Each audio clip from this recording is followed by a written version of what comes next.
And right as he's about to leave, she taps on the bench 3 times, which you remember refers to them having. And he taps on the doorway 3 times. And it's like an incredibly wistful, melancholic moment. And the book ends. And I texted Lindbergh, what the f***? Why didn't he go back and bang his wife? I told Will, I'm going to fight you on this. I'm not going to let you write gratuitous fan fiction. The reason why you are arguing this is because it would make you feel good. You're like, oh, he had a perfectly nice, slightly hot wife. Why doesn't he go back and bang her? I don't think it really breaks his arc whatsoever for him to come back to his hot wife and reclaim his home. And I kind of think that would be nice. That's all I'll say about it. There's nothing like a vaguely bitchy woman with tits to make Will go, brain?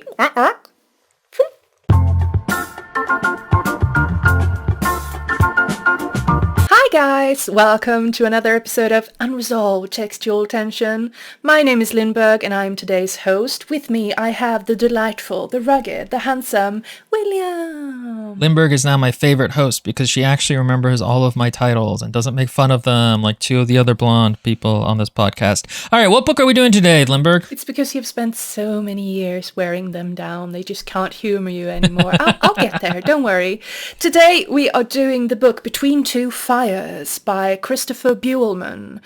And be warned, we are officially in hell. This is a book that Lindbergh has been recommending for a while. She's very fond of it. And I'm in my horror era, which everyone seems to think is the same as my horror era, which like I would find funny, but it's not a good enough pun. It's a little bit of a lazy pun, so I'm not using it that much. You were always in your horror era. I mean, I wish. Everyone deserves one, and I have not gotten one yet. Maybe once I'm in my 40s. That can work for men sometimes. Anyway, Lindbergh has been wanting me to read this book for a while, and I was like, you know what? She is my friend. Unlike Val, who keeps forcing me to read terrible books, I'll read a good one with her. And so that's how we got here. And again, I'm in my horror era. So, and this book is like a little bit of a horror tinged flavor to it. So I was excited to read it. And overall, I really liked it. I'm very fond of it. It's weird because I'm more fond of it than I think it is good necessarily. I think there are certain problems with the book, but the author is very clearly talented and I just found it very enjoyable to read. To be honest, if this was like 3 hours shorter, I would think it was a very strong book. I think it really drags in the middle. I think the beginning and the end are both very strong, and those are like kind of the 2 things you need to be like, if you have to have a weak point, the middle is where to have it. I think a book doesn't necessarily need to be good for you to enjoy it. But I also think that my threshold for, tangents is a lot higher because I read classics, guys. And do you know what a classic loves to do? It loves to do a 4-hour-long speech from a character we don't know and we will never see again, but he really matters, We really need to hear about his life story. And compared to that, this book stays really relevant and on point the whole way through. But from a modern standpoint, I do agree. It's really going for that sort of classics style. And in the middle, we have essentially a long travel montage. And a couple of things could be, tidied up and to make it a bit more snappy. But I just love these characters. I love spending time with them. I wish I had gone into this book with a little bit different of expectations than I had. And I think I would have enjoyed it even more if I had. But I will speak more about that after Lindbergh gives us what the premise of Between Two Fires. What lies between these 2 fires, and what are the fires? I would actually like to read you an excerpt from the book. Okay, I guess people don't respect what I have to say anymore as a cult leader. Not a god, but a prophet. This is what happens when you let your friends sail too high. It was in that book I had, the 42 Rules of Power. You should read it. So it came that the first among the fallen, whose name was Lucifer, said, "Our old enemy sleeps. If we do not seize this hour, we will come to the end of days as he has written them, and he will grind us under his heel and destroy us forever. Let us rise against him now in all our numbers, and pull the walls of heaven down, and shake out the souls of the just, and let us seize our brother angels by the throat, and cast them down into hell, and let us live as we once did upon the great height." And that doesn't really tell you anything about the book. It's just a very nice passage that they'll have at the beginning. It's a nice premise. It's a prologue. The year is 1348, and the plague has struck France. And for context, this is a pretty faithful historical fantasy. So the year is 1348, and the Black Death has ravaged France. It came from Marseille and moved up north through the countryside, killing 70 to 80% of the population. At the end of the plague years, 50% of the population of Paris, then numbering somewhere around 1 million, were dead. Yes. And so that's kind of the two parts of this. Like I said, I went into this thinking it was going to be a little bit different of a book than it ended up being. I'll kind of talk about that as we go through because the book kind of reveals itself over time. But so you at the beginning of each of the chapters have like a little biblical passage like the one she read. And for a while, I thought they were real ones because they sound exactly like real ones. And then about like a third of the way through the book, I was like, no, he's writing new shit. Like I'm pretty sure this is not in the Bible. And so those are very nice, but the actual plot takes place, like she said, in the bubonic Black Death, France, which thank God, fuck the British. I actually really liked that this was French. And it centers on like a disgraced knight who used to be, or at the very beginning of the book, is like a highwayman, a bandit, and he comes across this child who seems to be, there's something kind of special about her, something like she's almost like saint-like in certain ways, and she like wants to go to Avignon, and he's like, okay, I guess. And it's very much that pairing of like gruff, tough guy with dark past and like young girl who pokes at him kind of a thing. And then they meet a gay priest along the way who also is actually pretty cool. And like that's kind of the premise, is like, how do they get to Avignon? Yes, I am going to be obnoxious about every single French pronunciation in this book. For context, this story takes place during the 100-Year War between England and France, a war that was fought over the crown of France, essentially, because the English king got it into his head that he had a claim to the crown after Charles IV died without an heir, and both Edward and Edward III and Philippe Valois had a claim to the throne, but Valois had the support of the commoners and rose to be king of France due to the fact that he was related to Charles on the male side. And because Edward III was a little bitch, he couldn't handle this, so he started a little war that lasted for almost 100 years. And so our main character, Thomas, was a knight who fought for his lord in this great war. And after a rather infamous battle that we will reference later on, he was cast down, his properties and lands were seized, and since then he was excommunicated from the church unlawfully, because he hadn't done anything wrong. And since then he has travelled with a band of robbers and become a wretched man who rapes and kills and pillages. And they were struck by the plague rather early on, and now only 3 of them remain. He himself does not do some of that awful stuff. One of the awful acts in there, he doesn't do, just FYI. No, but he kills and pillages. Yes, and he was the chevalier. Like, he was an honourable man, and now he is the dreg of society. Anyway, his band of merry murderers were struck with the plague, and now 3 of them remain. They are hungry, they are starving as they crawl up to a little farmhouse drawn by the sound of an animal, and there in the yard stands an ass. So they're like, let's eat it, let us roast it, let us eat it with grass and with cabbages. So they roast the ass, and right about then a little girl peeks out of the house and says, "You're eating parsnip." And that is when we meet Delphine, who we actually don't learn the name of until about a third of the way through the book. She's just called the girl. The gay priest they meet later is called just like the priest for a while too. That much more cinematic retelling of what happens is the beginning of this book.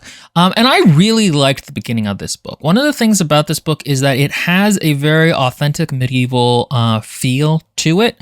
And that's such a nice change of pace from all the fantasy books we read that don't really feel like fantasy books, or don't feel like they're taking place in like a pre-industrial, pre-modern setting.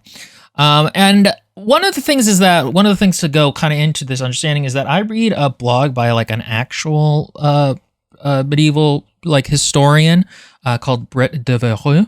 He mostly does like military history, and like reading his blog has like completely changed how I think about the ancient world and stuff, because he like actually knows this stuff. It's not just Wikipedia level understandings of this material. And so I like came into this with a little bit more knowledge than I think the author had of medieval society, not to, be fancy or anything, but this book doesn't really violate any of that. And there's even like little notes in it that are like very show a real understanding of the medieval thought process and the medieval mind, and that is immediately translated to the reader through how religious all of these characters are on just like a base level. They all believe in God even if they're not going to be following his precepts all the time. Like they really do think blasphemy is a problem and like not a thing you should be doing lightly. And that I would just really appreciate it. And I think it really helps tell the themes of the novel later on. Yeah, what I think someone who goes into this book may be a little confused by is that they might expect this to be either historical fantasy or just a fantasy or just a horror, when in fact this is a very religious book, like down to its very core. It's about taking elements from the Bible and spinning them into a story. Like, okay, so this terrible bubonic plague swept over the world and killed 20 million people. How would that be interpreted by deeply Christian population at the time, around 1350? And what sort of story could happen if they were right? And I think the thing about it is that this goes back to me going in with the different expectations, is that I kind of expected this to be a very like soft magic, like, because at the very beginning, the girl Delphine, she talks about seeing angels and them leading her places, but not talking to her. And I was like, oh, okay, is she really seeing them? Are they real or not? That's going to be interesting. And you pretty quickly realize, no, it's not really that ambiguous. It's very clearly that she is seeing them, and there's, supernatural elements at work. The first time I read this book, I actually wondered if this was going to be a story of a mentally ill girl, and like the funny irony of fate, like how things can seem to fit according to the delusion and thus sort of reinforce the delusion.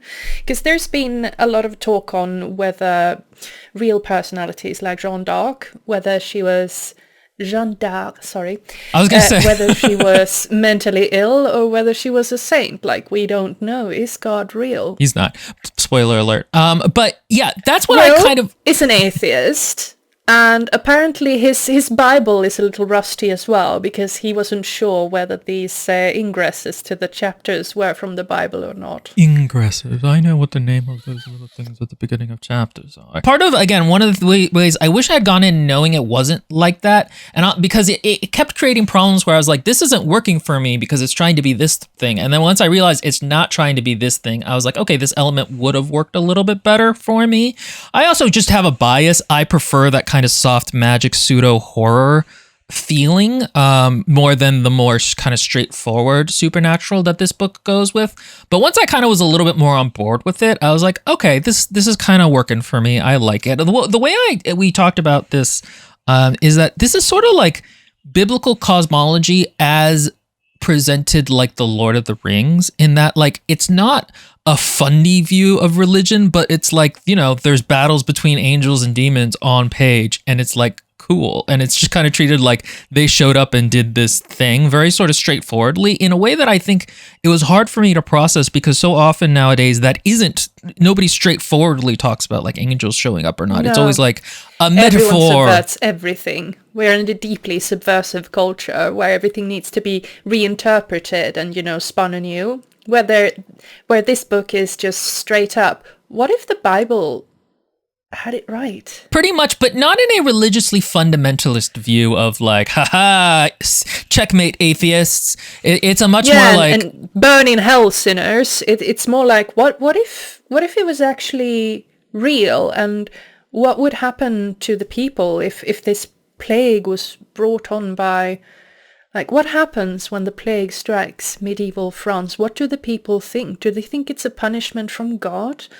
And what if it is a punishment from God? And what if these monsters start walking the earth? Like, what will happen? Is this the end of days? And I think the thing about it that separates it from being a religious fundy kind of book, because I just read one of those with Val, and that was one of the worst weeks of my life, is that like, okay, the author asks like, what if this is a punishment from God? But he isn't like, okay, but God was immediately right about this. Like, there's still a normal amount of morality in the characters dealing with these Christian like supernatural forces. And I think that's kind of the thing that separates it from being straight up religious propaganda, is like, okay, no, you still have to deal with morality. You still kind of have to think about your place in the world. And what I like about this book is that part of its thesis is that, what if the Bible is right? God is real. All these teachings were actually from God, but do they mean what we think they mean?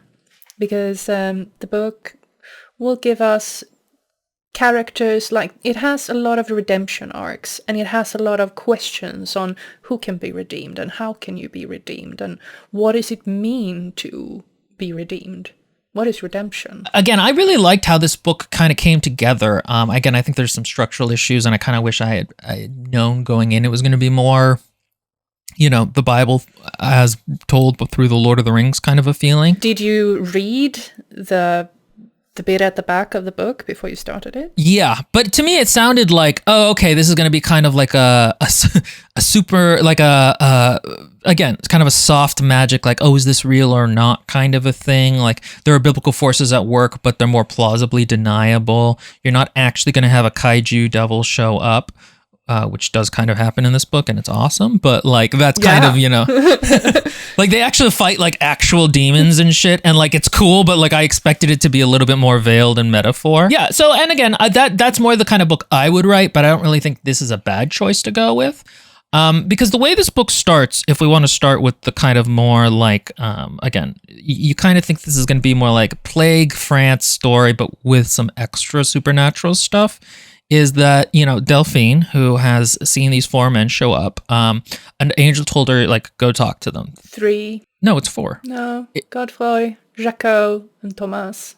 And the fat one. Oh yeah, that's the fat guy. Yeah. Is this some kind of erasure that I forgot the fat guy? You're no Maria. What can I say?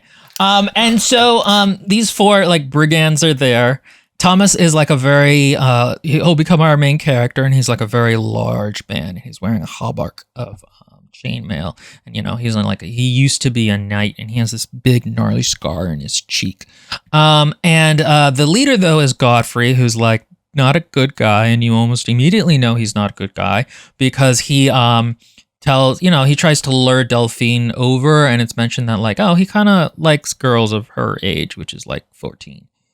Or 15. And one of the things I liked about this opening is it's not clear who of them is going to be the main character. And it comes from kind of a distance point of view. And it gives you a sense, because you don't know who these strangers are, and this is France, and they're like in the middle of the plague, and these are dangerous men, you immediately kind of get the destabilized feeling that the whole countryside is going through, of like, oh, you can't really trust people. What's going on? It feels unsafe in a way that kind of helps illuminate the rest of the book. Oh, I don't think we actually learned the fat guy's name, and that's why I couldn't remember him. Nice I'm excuses. totally fact-checking Will, guys. I'm like, are you sure about that? Let me fact-check that. And if you're wrong, let me laugh about it. I remember because one of them was like, and he was inexplicably fat, and I was like, that's kind of funny. But go ahead with your thoughts. Were you not paying attention as you were trying to? I'm sorry. I have this thing, guys, where I sort of tune out when Will is talking, you know, to preserve my sanity. What are your thoughts on the book and the beginning, Lindbergh? I'll be honest, the first time I read this book, I wasn't entirely... I've already said this. I wasn't entirely sure whether the girl was, you know, hearing angels or not. So in the beginning, when they said that she should trust the men and her intuition, because she immediately sees Thomas and she's like, he has kind eyes. I like him. But basically, their leader, Godroy? Godfrey.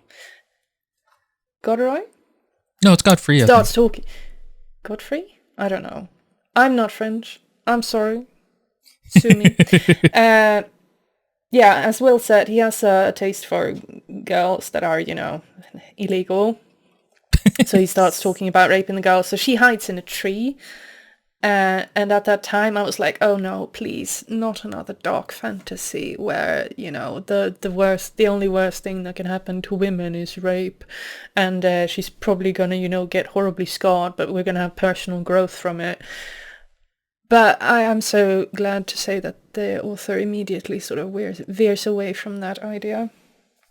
I don't know if this is just me being a prude, traumatized by male authors, but every time a male leers at a woman, I'm like, please, no rape, please.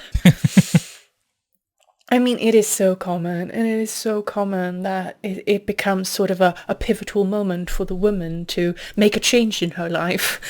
And it's so stupid. So I am glad to report that if you're thinking of reading this book and you don't want to read about kiddie rape, you're fine. It's not gonna happen. We'll just say that up front. There is a certain amount of like sexual danger within the world, but it feels very realistic for plague ravaged France, and it's not really explicit or anything like that. And like it's not in there a lot to remind you of how grim dark the world is. It's like, okay, you got to kind of be careful if you're a woman traveling alone. Which, to be fair, that also happens in non-plague ravaged France in the world. Yeah, it just happens. If you're a woman, the odds are you're going to be raped. Sorry. That's just life. But if you're lucky, someone like Thomas happens to be around when the evil men start to leer at you, because Thomas is like this. He has this moment where he sort of remembers his old knighthood, his chevalier oaths, and how he used to be a better man. Sorry, he's still big. Don't worry, he's still very, very large. For all the girlies out there who likes a big, strong man, Thomas is very big and very strong. Yes, don't worry. He could be in an Ali Hazelwood book. Yeah, he's totally that dude from new Star Wars movies, but broader shouldered. Adam Driver, but no, he's bigger. Anyway, go ahead. Thank you. He's medieval Adam Driver on steroids. Anyway. That'd make for a great thumbnail. He's like, I've seen enough. I've looked the other way when Godroy has been his disgusting self too many times. I cannot fathom this anymore. Not this girl. It ends here. So he kills him. And the other little pesky guy, Jacques, he's like, please don't hurt me, sir, please. He's small and weak, and he's an archer. You know, there's this joke about how people with swords all loathe archers because they're cowards, because they don't fight up close and they hide behind things to shoot shoot arrows. But anyway, he is this guy. Jaco is like, yeah, please, Thomas, don't hurt me. I didn't do anything. And he was like, you fetched the girl for Godroy. He was going to rape her. And he's like, but I'm small and Godroy was big. I actually, because there's a scene before this where Jaco fetches Delphine from the tree. And he's kind of like, come on down. Like, you know this is going to happen. Like, it'll be fine. Yeah, just grit your teeth and think of something funny. Yeah, I actually like the kind of ambiguousness of like, I wouldn't have gone and gotten her, but like, I kind of got to do what Godfrey wants. I don't want to get into trouble with him. And like, okay, maybe while she's there, you know? And like, that's a certain amount of like very normal, like he's not a terrible guy. He's just a morally weak guy in a tough situation. Yeah. And I kind of like that little bit of nuance to it. And then he's very pathetic afterwards. He's like, I wasn't going to actually do anything. You can't kill me. Yeah, he's very weak and pathetic. And he picked someone big and strong like Godroy to hide behind. And now that Thomas is like, he turns around and is about to slay him, and Jaco is like, oh, please, no, and he hides behind this little girl. And he's like, do you really want to hide behind the girl you intended to rape? And he's really sniveling and pathetic. And as the reader, you're like, just chop his head off, Thomas, chop his head off. This book makes me really bloodthirsty. But then we have this wonderful quote. Jaco put her down. Then he put his hands over his eyes. But while Thomas was trying to work up the will to strike, the girl stood in front of the smaller man. Don't kill him, she said. She looked up at Thomas, and he noticed how very light and grey her eyes were, like the flint in the walls of the barn, but luminous, like an overcast sky on the verge of turning blue. Thomas lowered his sword. The rain stopped. Don't kill anybody else again. And so ends chapter 1. And so there immediately is the kind of dynamic of grumpy old man, innocent young girl. And I will say that like this author, and it shows up in a little bit, but like the author is actually really funny. Like his banter is actually pretty funny between the characters. It feels very specific to them, which is a problem banter often has. It's like a little bit witty, and it helps humanize and characterize them. The characters at times never quite feel like you get attached to them, but they do feel a little broad sometimes, a little archetypal.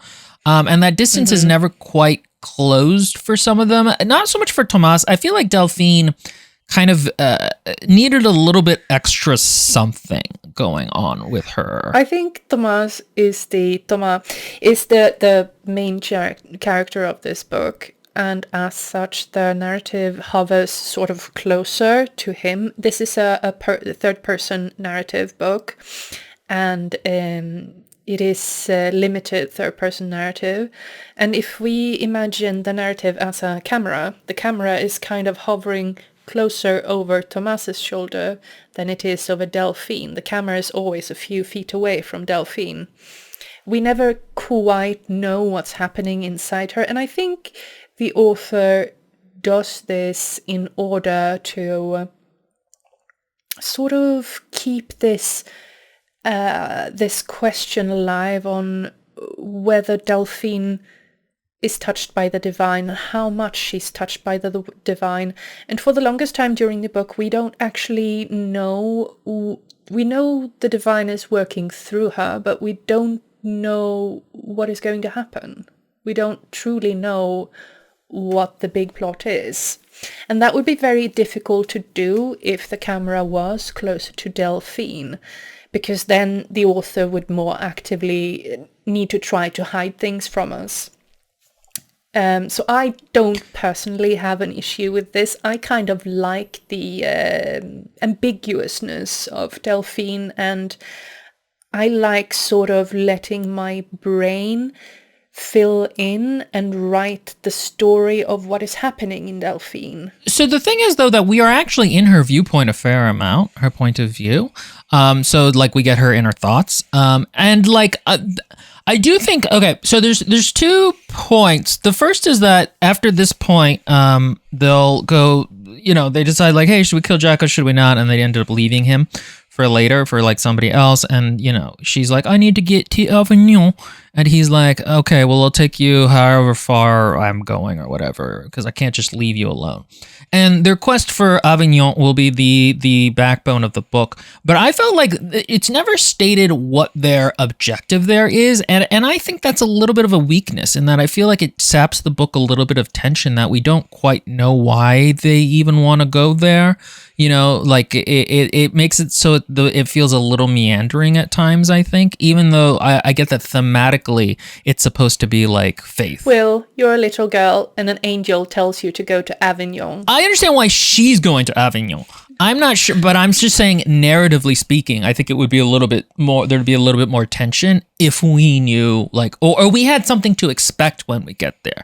Like, she doesn't even necessarily need to know why, but if it was like, I'm going to Avignon and there I'll die, we'd be like, oh, that's kind of interesting. What's that about? I would actually not like that. I like how this book starts out as a straight up historical fantasy retelling with a heavy emphasis on the historical, and then little by little it delves deeper and deeper into religion and mythology and fantasy. Just like Will, I did not go into this book knowing exactly what it was going to be, so my expectations shifted and transformed as the narrative progressed. I never felt like I needed to know what the end stop was before ahead of time.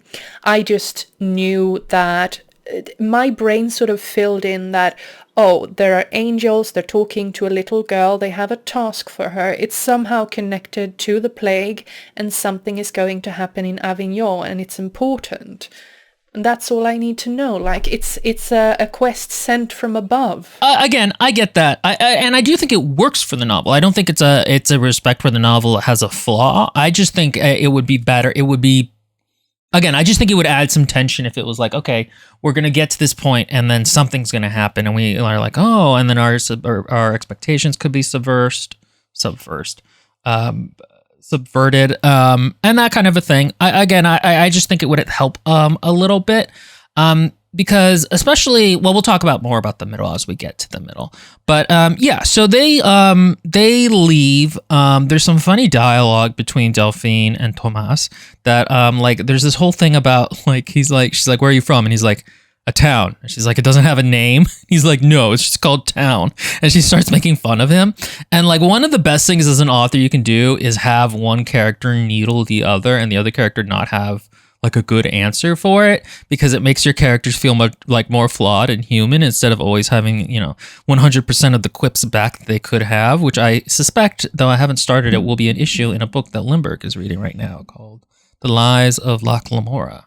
Oh, wow. Oh, please. We'll deal with fucking Loch Lamora when we get there. I do not have the energy in me right now.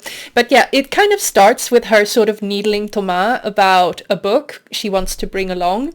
And it's her father's favorite book, and it's an ecclesiastical book called Thomas something.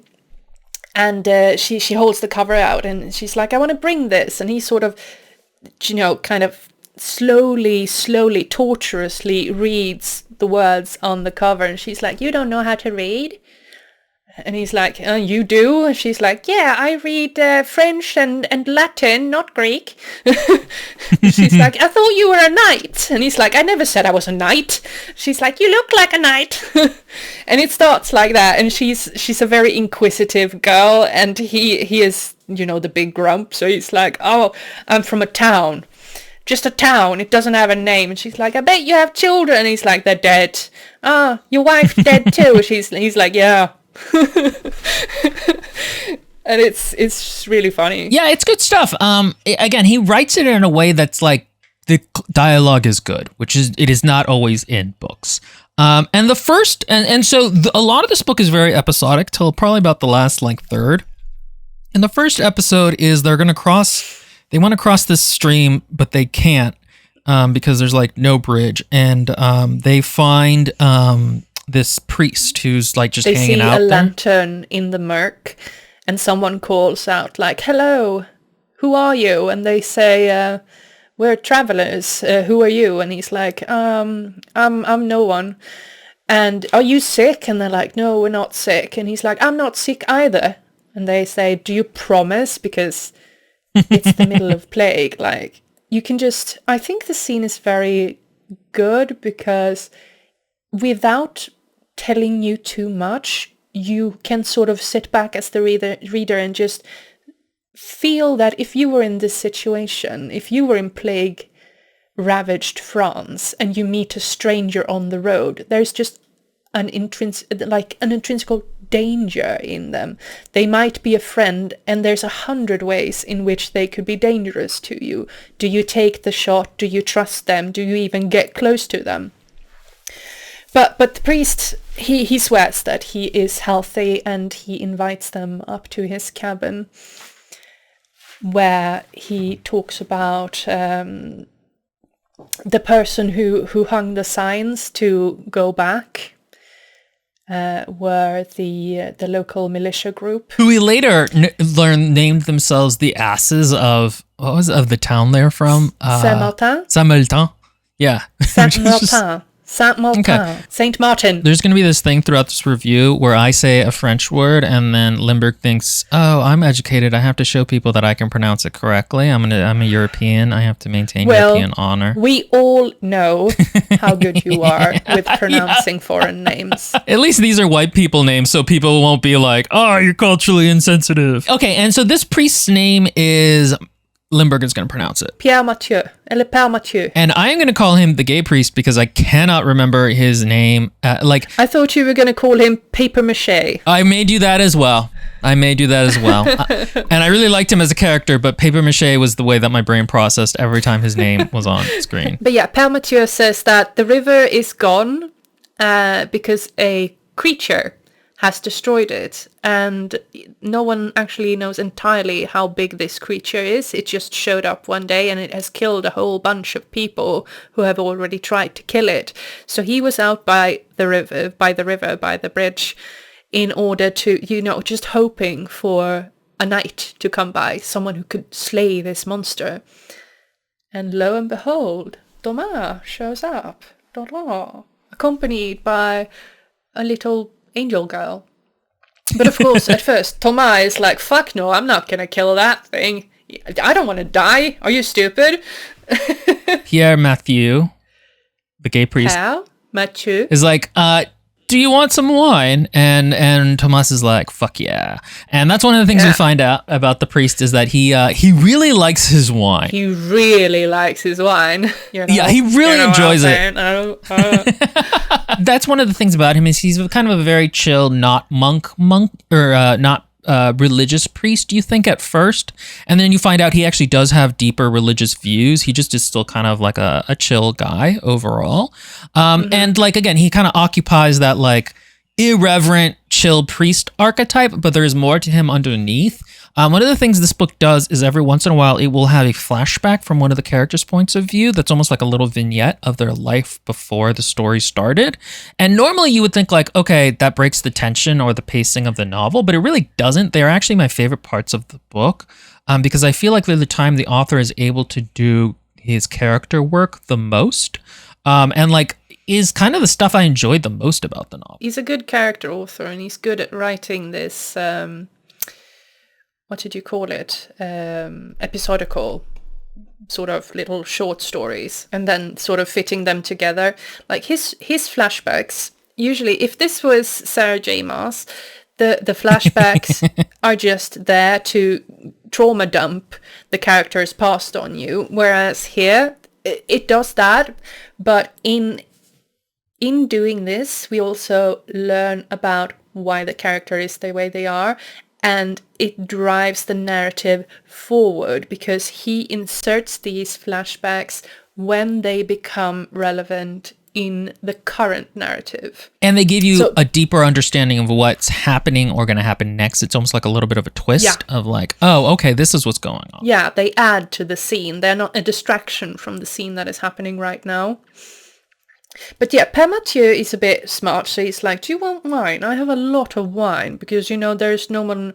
It's the parishioners' wine, it's for the communion, but, everyone's dead, so do you want to drink it? And Thomas is like, fuck yeah, I love wine.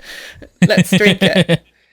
And during this bout of drinking, they sort of get friendly, and Thomas gets sentimental after a while, and they learn that Père Mathieu has been, giving taking confessions through the windows. He doesn't actually know what's going on down in the town, but for the last few days, I think, no one has showed up for confession. So he's like, they might all be dead down there, I don't know. And it's a bit weird because they're like, don't you have service in the church anymore? And he's like, no, I don't. And he gives a kind of vague booking answer on what has been going on. But Thomas gets a bit misty-eyed, and he's like, oh, I used to be a better man. Maybe I should kill this thing. Anyway.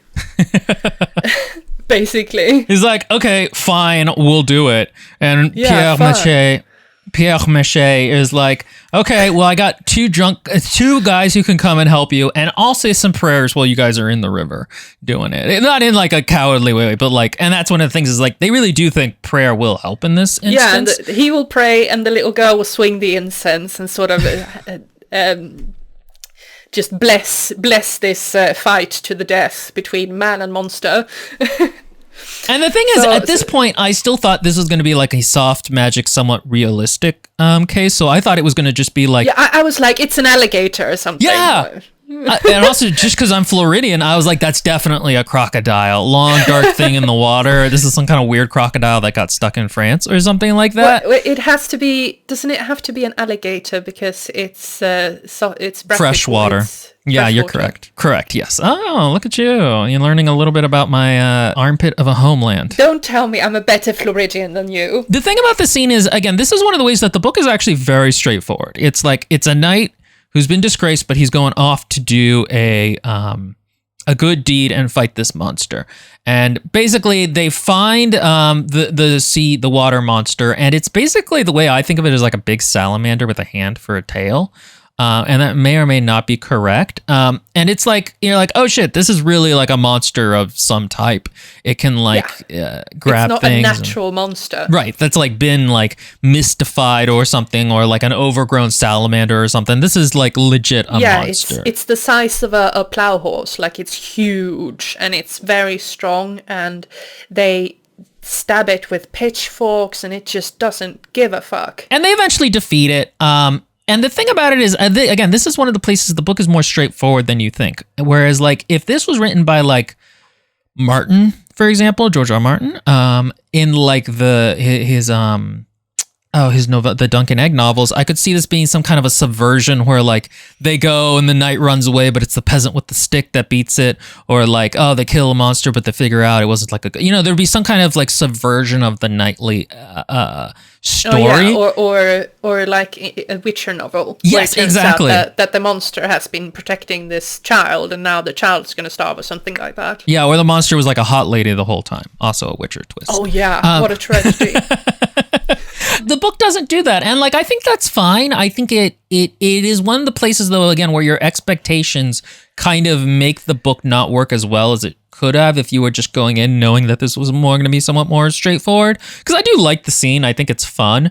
One thing is that there's going to be a lot of monster fights in this book, and like, some of them are a little bit creepy, but they're never really scary. I kind of, I was ruined by reading The Troop recently, which is basically the pinnacle of my horror era.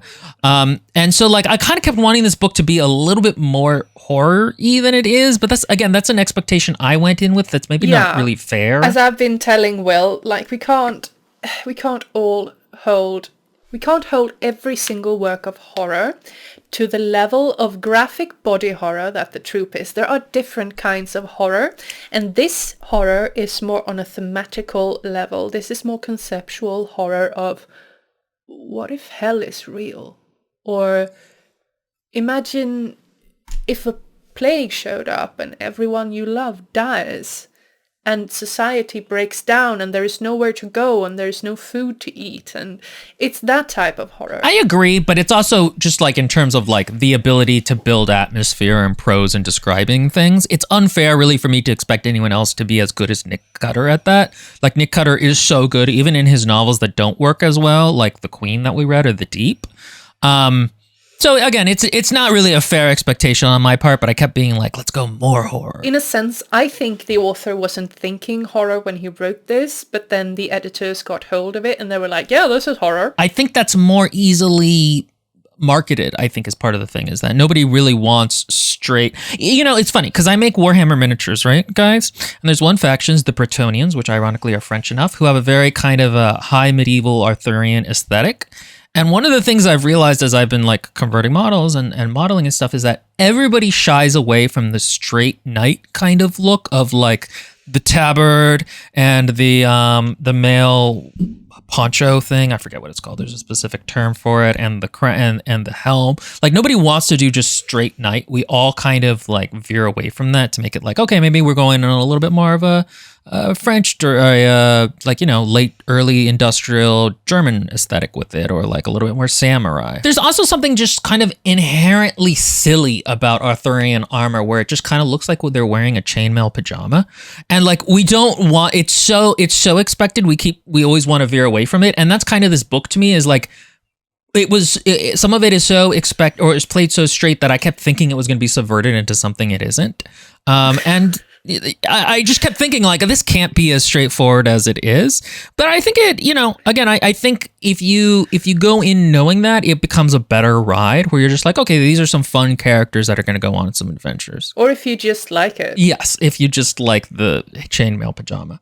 I will be honest, I love the chainmail pajama. Again, I didn't just like this book. I think some of the middle portion, like, again, there's too many episodic things I think happen in the middle. Yeah, you were onto something that there's a lot of essentially, monster/kaiju fights, and I do agree we could have had a few fewer of them. We could have picked the best ones and cut out the rest. And the one in the river, it mostly feels like a way to connect them to Père Mathieu. But if we think of it, but it's also the start of, because Thomas agreed to fight this monster and to risk his life, even though he has been excommunicated. So if he dies, his soul does not get to enter heaven. Like he has a lot of stake in staying alive at any cost.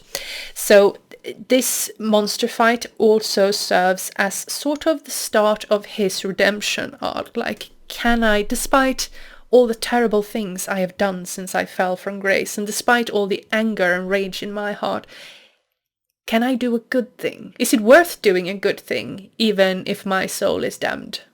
Because he's been doing these mean things, and he's been thinking about how he's doing these immoral things, because nothing matters anymore. He has lost everything. He's excommunicated. He's just, passing time, trying not to die. So in a thematical sense, it does start something happening, this specific monster fight. And the fight also, later on we find out the fight also shows something that will become relevant later. And I think the thing about it too is that, it does function very well in the plot in terms of binding them together. There's also some stuff where like he's wounded by it, and so he gets like drawn downstream, and some lady gets naked and lies down with him and dies. That's literally what happens. It was so weird. He gets injured and he sort of floats, half conscious. And then he faints, and then in the new chapter, the point of view shifts, and we meet this woman, and she's just staggering out of her house. She has nodules in her groin and on her neck, like pustules, and she is in the late stages of plague, and she wanders around and she sees this dead man on the riverbank, and she's like, oh, he's a strapping fellow, he's a strapping man, that one. I had a strapping man, my dear Jacquard or something, I can't remember what the name was. And he's like, oh, you'll be my husband now. She crawls up to him and she like starts making out with him. And it's so gross, and she's like, she puts her husband's ring on his finger, and she's like, oh, let's have a little plague snog. And then she dies on him. This book has a lot of kind of like surrealist kind of moments like that are just kind of like weird and make you go like, ew. Because I'm not even sure what story purpose this serves, except to make you feel like, okay, this is a weird world where people, when they're in the throes of plague, become odd. Because I don't think it actually plays into the plot any. It does. It gives him plague, which he then suffers from for a little bit. He gets the plague. Yeah, okay, that does make a little sense. And so he recuperates in Père Mathieu's house. They find him on the riverbank and they take him back to the house, and he takes a lot of time recuperating, and for a while, like 70 to 80% of people died from the bubonic plague. So he's just lying there being useless for a while, and they're taking care of him. But the girl is like, we have to go to Avignon. We have to go now. We have to take him. And the priest, Père Mathieu, he's like, we don't have a cart. And he's like, yes, we do. Go get it. So she sends him out to look for a cart, and lo and behold, there it is, abandoned on the road. What has happened to his owner, no one knows. So they get an ass and a cart, and he's like, but Thomas he's still too weak to travel, he's gonna die. And she's like, if he's gonna die here anyway. It doesn't matter if he's on a cart or in your bed. And he's like, yeah, sure, that makes sense. Yeah, let's go. So they take him on the cart and they go along the road, and because they have a cart and an ass, they have something worth something. So people, there's like side-eyeing them on the road, like, oh, look at these people, maybe we should steal their cart. So at one point there's a whole group of them. They're like, maybe we should take your cart, sir. So Père Mathieu, he stands up in the cart and he's like, those who are unafraid of the plague, be welcome to steal this cart, for on it lies a man who is ravaged with the sickness. And those who are unafraid of God's wrath may steal from this priest. And people are like, oh, sir, we didn't mean it that way. You don't need to take it so harshly. We're on this way to this city here, to this town here, and we're going to take back the statue of the saint. Do you want to come along? And apparently they have a priest among them, and they're going to go and reclaim a statue of a saint so that the statue can, bless their village so they can recuperate from the plague. I really liked this weird interaction that they're about to have, because it is so surrealist and weird and almost doesn't make sense, but in a way where it's like, people are kind of crazed. It doesn't make sense, but it makes sense in the whole that, people are superstitious. This is medieval times. Everyone is super religious. They think this plague is some kind of devilry. So they're like, who can save us? And God is the obvious answer. So like, how do you get God to look at you? Well, there's this statue of this saint that's on this monastery. So let's go get it. Let's form a mob and go get it. And they're like, this used to belong to us, and then they took it back whenever, and now we're gonna take it. And they get to this like place that's I forget what the statue is, but there's like a mild pilgrimage for it, and they just like basically break into a crowd as a mob and take the thing, and like they break off her leg while they're doing it because they don't super care, and everybody else is like, what the fuck are you doing? And then they hurt a child on the way in, and so things get violent, and so this big brawl breaks out. And again, it's so weirdly inexplicable that it really worked. And history afterwards remembers this incident as the battle for the saint. And then at the last moment, the last woman left is like, well, fuck the saint then, and chips her head off or something like that. And the book will sometimes like kind of like meander away from the main characters to tell a little bit of a story that connects back to them, but maybe not as much as you would think. No, it's a weird, funny, strange side tangent. But it's so cool. It functions in a world building and a thematic way, and it's also not that long, and it is interesting. And like, if you're gonna do a side tangent, those are the things you want to hit. You don't want it just to be boring and kind of like, okay, why did we do this? If you have hooked the reader that is interested in like history, they're kind of amused by this, how strange people can act when they're in a panic, and the irony of just life and fate. It really works in that sense because it's such a random tangent. It doesn't take up too much time, but it does give you something, and it gives you something into the investigation of what happens when society is gone. I mean, there is a king, but no one's seen him. He's in his castle. He might be dead. No one knows. And there is no medicine, there is no cure, there is no food, there is no hope. What's going to happen? Weird shit. And like, again, there's the kind of craziness of the plague. And I kind of like what you said about like, if there is no earthly way of dealing with the plague, then the only way rationally to deal with it is by God. And how do you get God to do something? Yeah.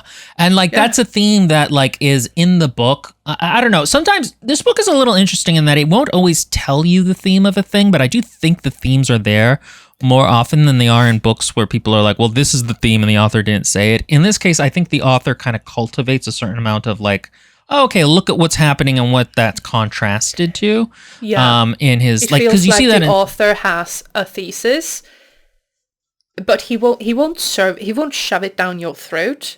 But the book has a very clear thesis that it's going to feed to you piecemeal, and if you are observant, you will get it. Yeah, and the characters will reflect that. So like Thomas's arc is not necessarily talked about a lot, but there are concrete actions he takes that show he has changed. And then sometimes it does talk about it, but even in small ways, he changes and that aren't mentioned.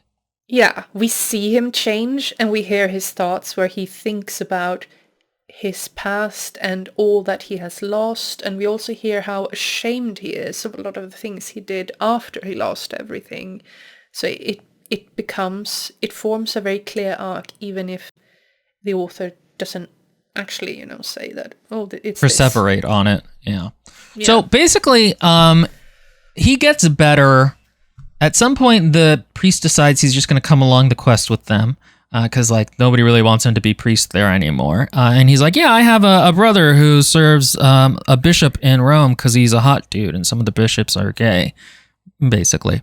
And we also figure out very early on, Tomas is like, this dude is gay. He literally is just like, he's a bugger, which is what they call him. He looks like a bugger.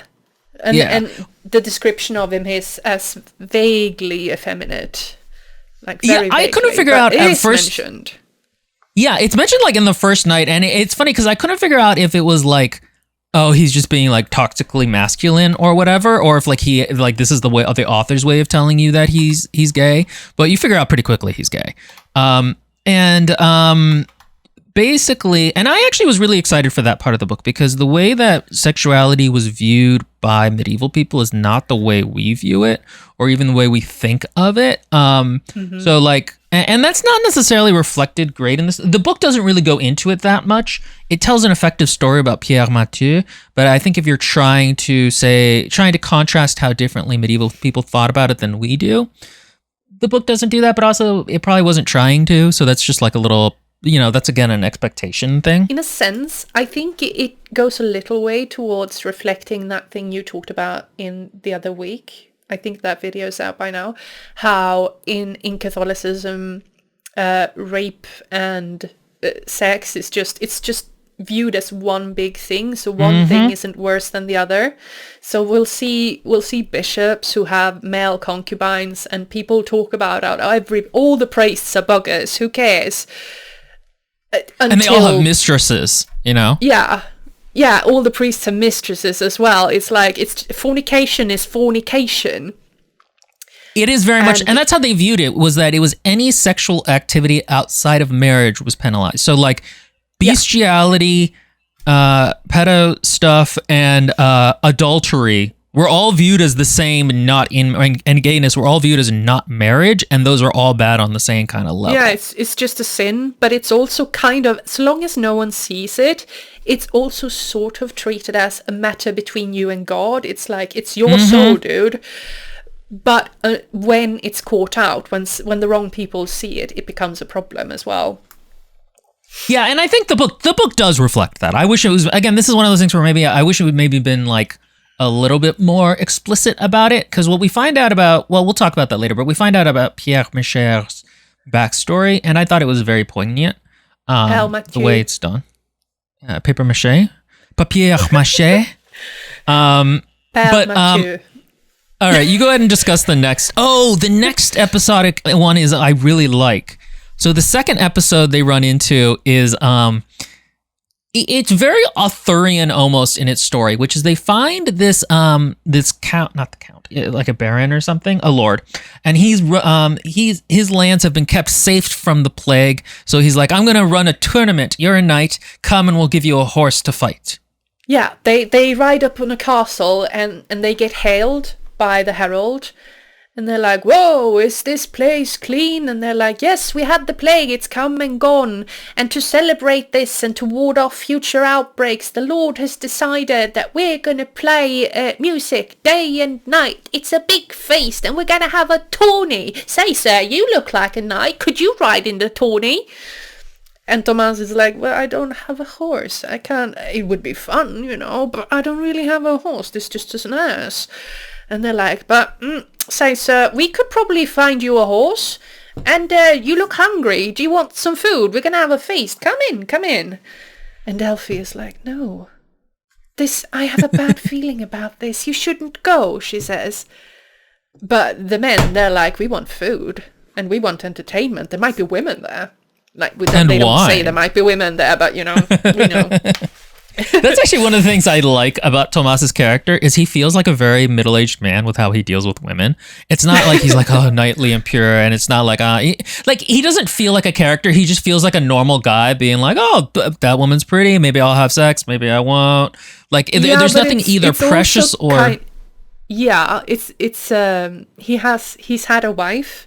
And they are estranged, and even back then, like even when you were married as a man, it didn't really matter who you dallied with, It's just a bit of good fun, like a man takes his pleasure, sort of, and Thomas very much just reflects that. He's like, wouldn't it nice to be having a nice young wench, right? But he has standards, like Delphine is off limits. She is daughter material. Just stay off, dude. He wants a grown woman, a nice woman, or just a decent woman, just a woman, or just no, and so like it just felt very. Again, often sexuality is kind of tied up in ideas of morality or even like aesthetics, or it feels like sexuality without being sexualized. Like it's sort of like, it's been a while since I've had a woman. That would be cool. Look at the wench; she's like curvy. Since he is our main character. By modern morality standards, he should meet someone and he should develop feelings and they should make sweet love. Yeah. Whereas he's just like, I wouldn't mind to dip it, a bit. I wouldn't mind getting a bit wet for a night. What is it that he calls his dick? It's the weirdest word. Verge. Verge. I was like, it's an old word for. It's an old word for it.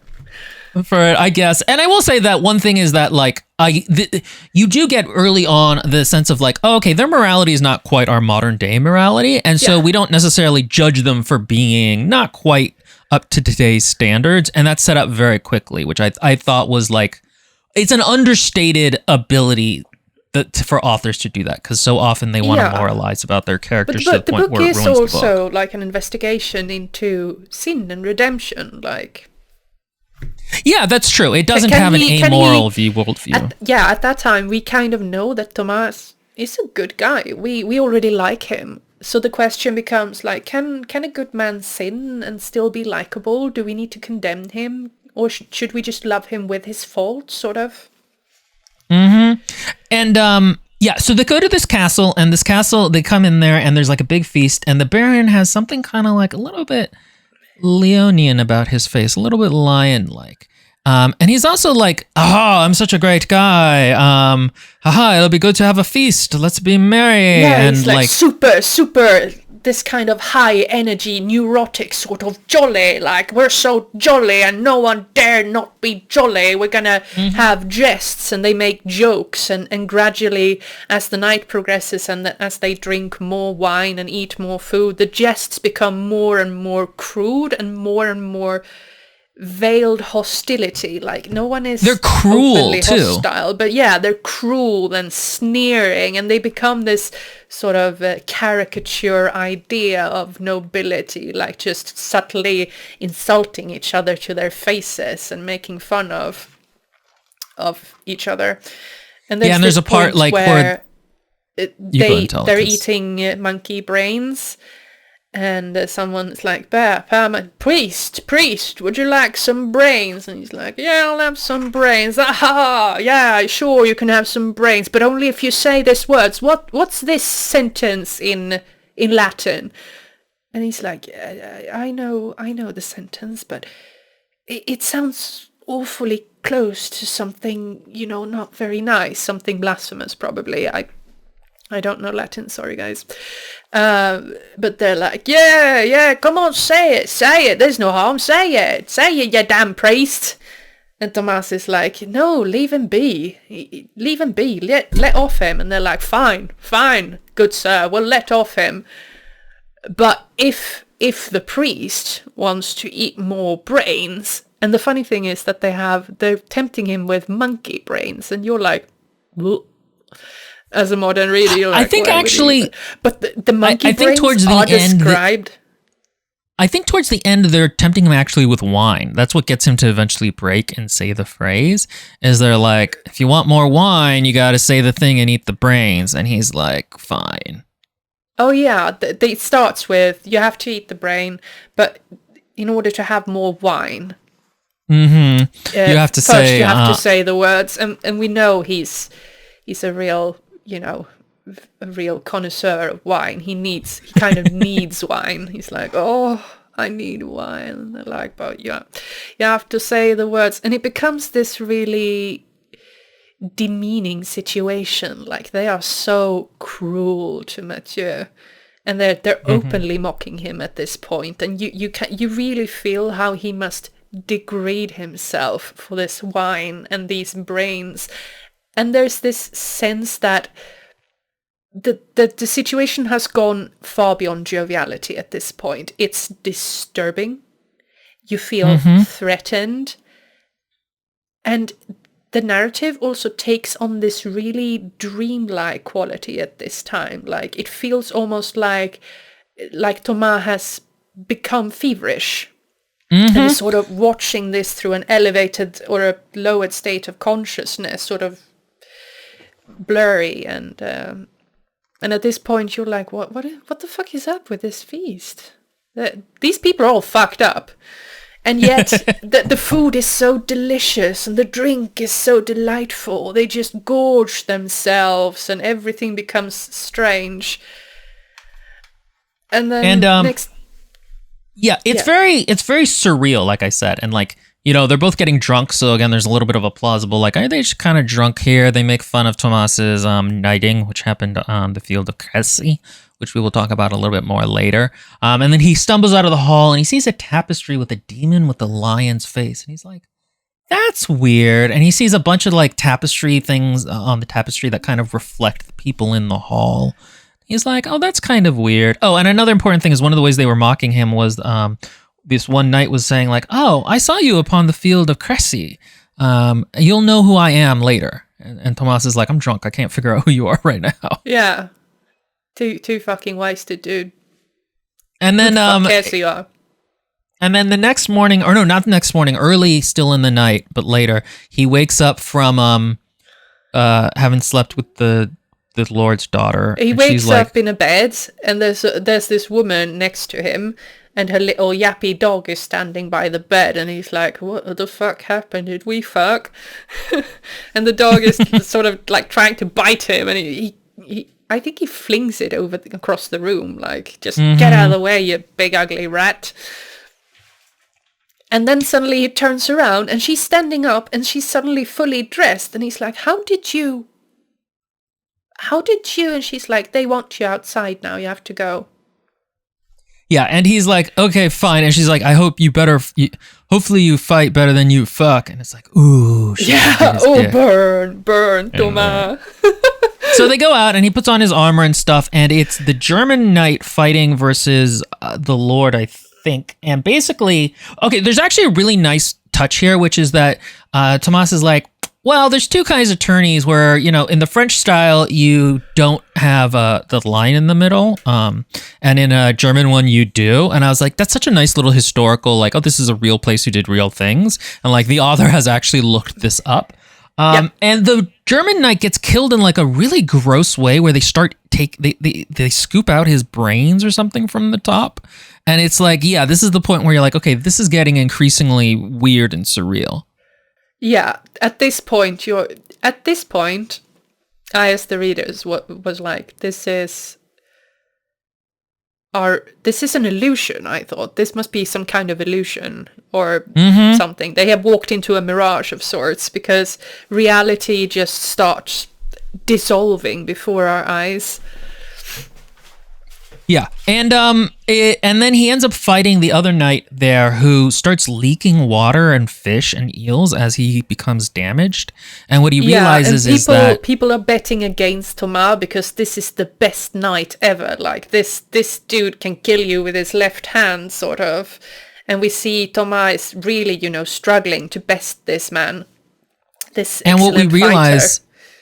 And what we realize is that he's like, oh, I know this knight. He died on the way to Cressy. He drowned in the water, and that's why in his armor, and that's why he's leaking all these like fish and algae and stuff. And I thought that was like such a cool little touch. Yeah, and they start, and all the people on the rafters, they start screaming as the sun comes up, and just as Thomas figured out that I know this man. He died before Cressy. The sun comes up and everything just disappears.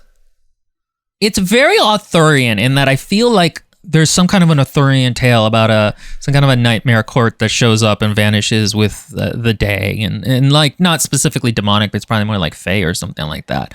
But I liked this. I thought it was cool. I was like, this is so surreal and weird. And afterwards they're all like, was that a dream? I don't get it. Yeah, and here it kind of feels demonic, because you know that the angels are talking to Delphine.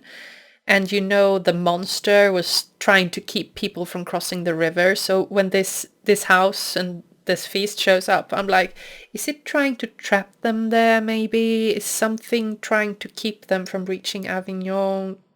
What were they hoping that Thomas was going to get killed? Sort of that sense. You get that it's really cool how it ties into Arthurian legend, but at the same time, you have gotten enough of biblical context to think that it has something to do with this struggle between heaven and earth. Yeah, and I really liked it. I thought that was, again, of the episodes, of the boss fights, this is a good one. You know what I mean? Elden Ring level. Because again, I liked it more than I did the river monster, because it part of it is that the less fighty they are, the more interesting I actually tend to find them. And this one wasn't totally fighty. It was like a lot of like weird surreal shit happening. Mm-hmm. Yeah, the author's strongest card isn't his action scenes, especially his monster fighting action scenes. The one later on with the kaiju demon is very good, but the sword fight, man versus beast in sword fight, are usually, for me at least, the weakest scenes. They're very like A happened and then B happened and then C happened, and they're not bad, but they're just kind of like, okay, that happened. Like, I'm not necessarily that and interested. The narrative tends to become a little passive. And which is just something that it takes away from the immediacy of the scene, and it makes the scene feel longer than it ought to be. But this was a great little digression, a nice mini story within the story. S tier. So, the next thing that happens is they go to Paris, and they get cheated by what's pretty clearly a trans woman into buying a shitty room. Though it's so funny, the description of the trans woman, because they're all like, it was a weirdly mannish woman with weirdly large shoulders and hands. And but this is Will's headcanon. He texted me. He's like, did you find the trans woman funny? And I was like, what trans woman? I thought she was very just a bit mannish. Like, dude, she had a mustache. So what? That's my point. She was like, they have a mustache, and she had huge hands, and a deep voice, and big shoulders. And one of the things that I did like about it was you first get her through Thomas's and Pierre Marchais. viewpoint of like, oh, she's so mannish, and then you get her from the viewpoint of Delphine, where she's like rude and uncouth and vaguely threatening, and then you get her from Delphine's perspective, Delphine, and she's like this woman. She looked big, but she had kind eyes. Kind eyes, Delphine thought, and without knowing why, she suddenly wished the woman would take her in her arms and hold her. And you're like, oh, that's kind of sweet, actually. But at the same time, this woman is totally shilling them, just completely, taking their money and giving them fuck back.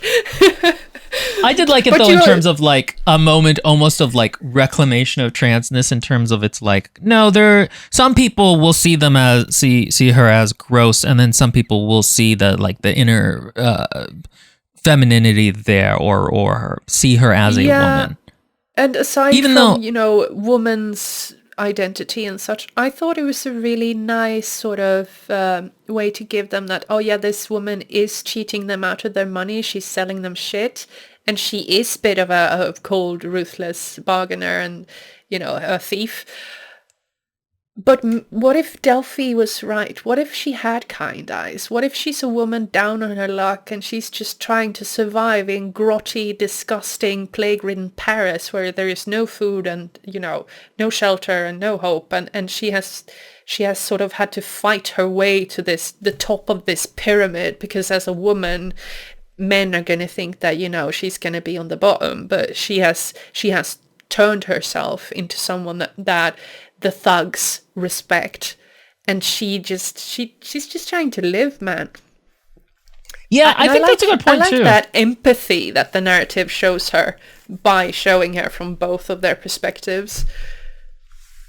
I agree. I think that's another good place, that there's a little bit of a subtle characterization of what's going on in the world. But yeah, she's a bitch because she gives them basically the key to a privy, and like also a morgue, and they're like, that's bullshit. She gives them a tiny brass key that doesn't look like a door key, and she's like, it's the house is over there, go. And they find out, it's the dump where people have thrown their shit and quite literally sat down to shit, and there's dead bodies in there, and the roof has a big hole in it, and it's leaking, and it's wet, and it's a latrine. Yeah, and so they instead end up staying with a woodcarver, because Delphine does a thing where she sings the song that his wife knew, and then the wife really likes Delphine because she lost a daughter and Delphine has lost a mother. This is a thing Delphine does sometimes, is she'll just do skills that she otherwise can't do. What happens is that an angel tells Delphine to sing something, and she's like, I don't feel like singing right now, I'm kind of sad, and the angel says, sing anyway. And so she sings, and from a window above, this guy peeks out, and he's like, are you from Normandy? I grew up in Normandy as well. Are you healthy? Come inside. And he he's the woodcarver, and he invites them into his shop combined with living area to spend the night, because they're like, you can't stay outside the streets, they aren't safe at night. Bring your ass in too. And they get along with him. And then there's this thing in the street where a guy is trying to sell them the spear that pierced Jesus, and Delphine is like, that's the real one, and Thomas is like, no, it's not. And then he gets arrested because they think he's Jewish. And they put him in the stocks. And then they go back to the woodcarver's house, and there's this thing about like, you can't open the door once it's dark because the things are out there and sometimes they come in. That's very creepy. And then there's a moment that I like, which is that Thomas tells his backstory, which we'll go into in a minute, but it's pretty sad. And afterwards, there's kind of a moment where him, the priest, and the woodcarver kind of just sit with it, and the woodcarver puts his hand on his shoulder. And I really like that as like a very human connection he's had with this man. And it's not like it was just a very nice moment of human connection that I think really helps make the world feel real. Yeah, that's a very nice moment. Can I backtrack just a little bit? You may. the man in the street who was trying to sell them the head of the spear that pierced between Jesus' ribs. At first he was trying to sell them other things as well, but Delphine was like, no, it's got to be here. That's not what I'm looking for, but it's got to be here. And he's like, oh, I've been hiding it under my little pack here. And then a mob shows up and he's like, he's Jewish. And they're like, pull his pants down and look at his prick and we'll know he's Jewish. And they take him to the stocks. And there's a mention that, you know, if the man is lucky, he's going to be run out of town. And if he's unlucky, he's going to be hung. And this is actually a kind of funny historical context for those who are interested. Because at the time, Prince Philippe had actually outlawed Jewish people from Paris and from France.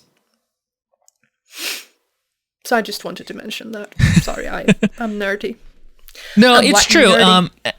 And it's also interesting because everybody just kind of, they're not necessarily like, ooh, like the main characters aren't necessarily like, ooh, he's Jewish, but they also don't come to his defense.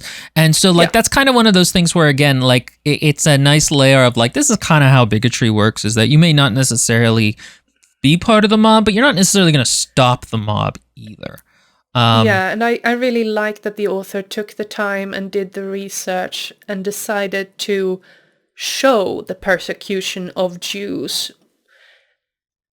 without trying to subvert it. He just showed what it was like, and we can see, especially through Delphi's reaction, I think it gives us an allegory to how because Jews have been persecuted because of reasons, but one of the reasons is that they killed Jesus, right?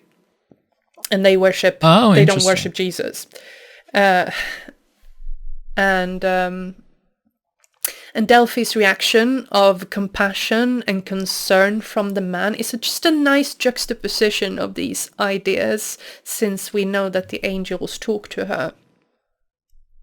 Yeah, that's true. She canonically is the most holy in the book and is like very chill about it and is like, she's the one that is not judging and does not want to run them out of town, and who wants to save him and thinks it's awful what the Christians do to him.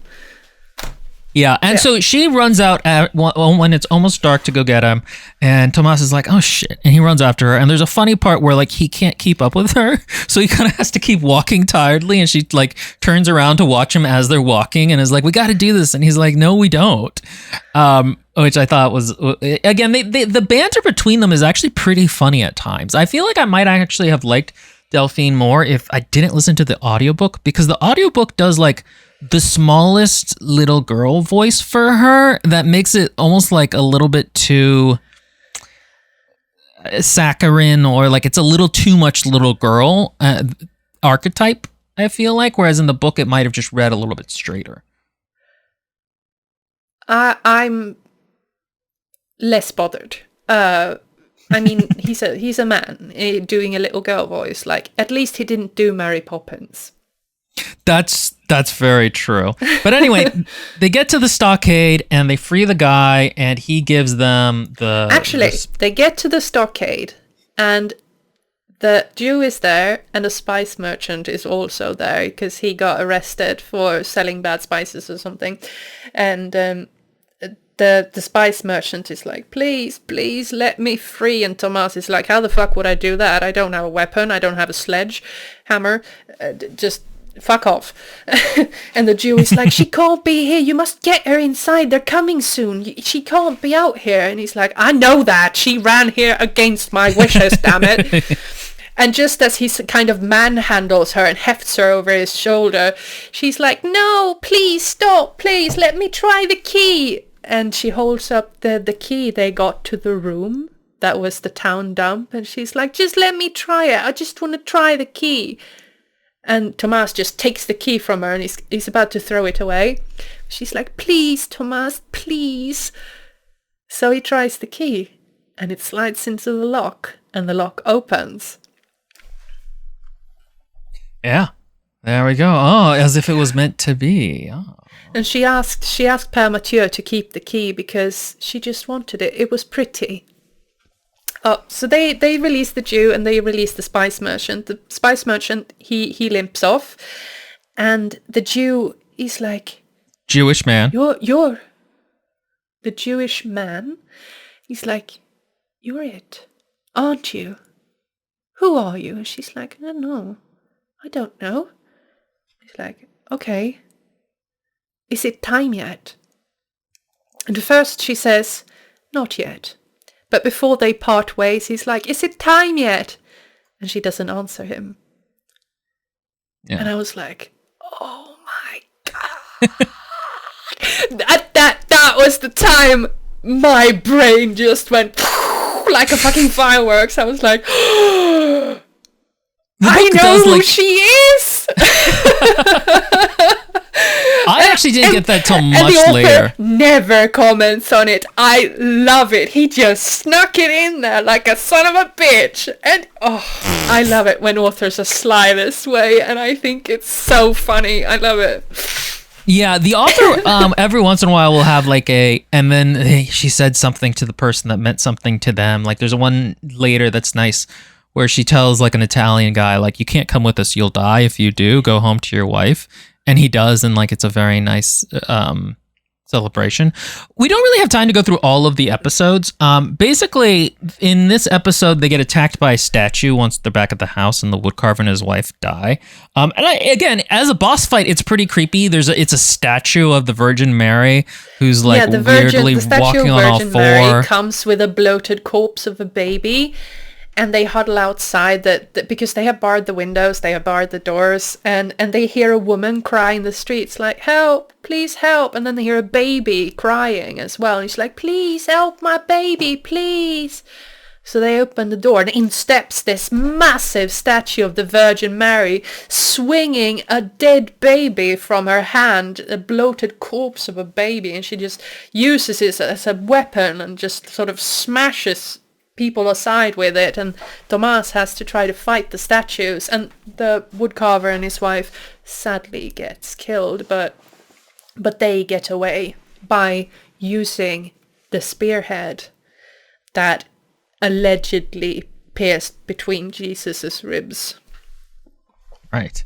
And then so earlier in this portion we learned about Tomas's battle at Crécy and his backstory. And so he has like a flashback to the battle, which is, do you want to describe it? Because I quite liked it, but I feel like you liked it even more. I'm such a sucker for battle. But I love battles too. Yeah, what we kind of learn is that Tomas wasn't born a nobleman. He has been raised because his lord liked him, and his lord was faithful to Prince Philippe. So when the king called, they came riding to the Battle of Crécy, and the French army was massive at this time, and they got overconfident, and they found the Englishmen standing. The knights were dismounted, standing at the top of a hill. So the French, they charge. First they send their crossbowmen, their Valenois, which were Belgians that were free riders and hide. Anyway, they send their crossbowmen, and they have an bow battle between the English longbowmen. And because the English have the height, they have the advantage against the crossbowmen because they can fire more rapidly. Anyway, the Valenois, they break and they flee. And then the knights ride into battle. And we get this really intense narrative of Thomas just charging up by the side of his lord, and they all know that the knights are standing in a row at the top of the hill, standing like attack dogs. He describes it as the English knights stands like dogs at the crouch. I just thought that was a really neat sentence.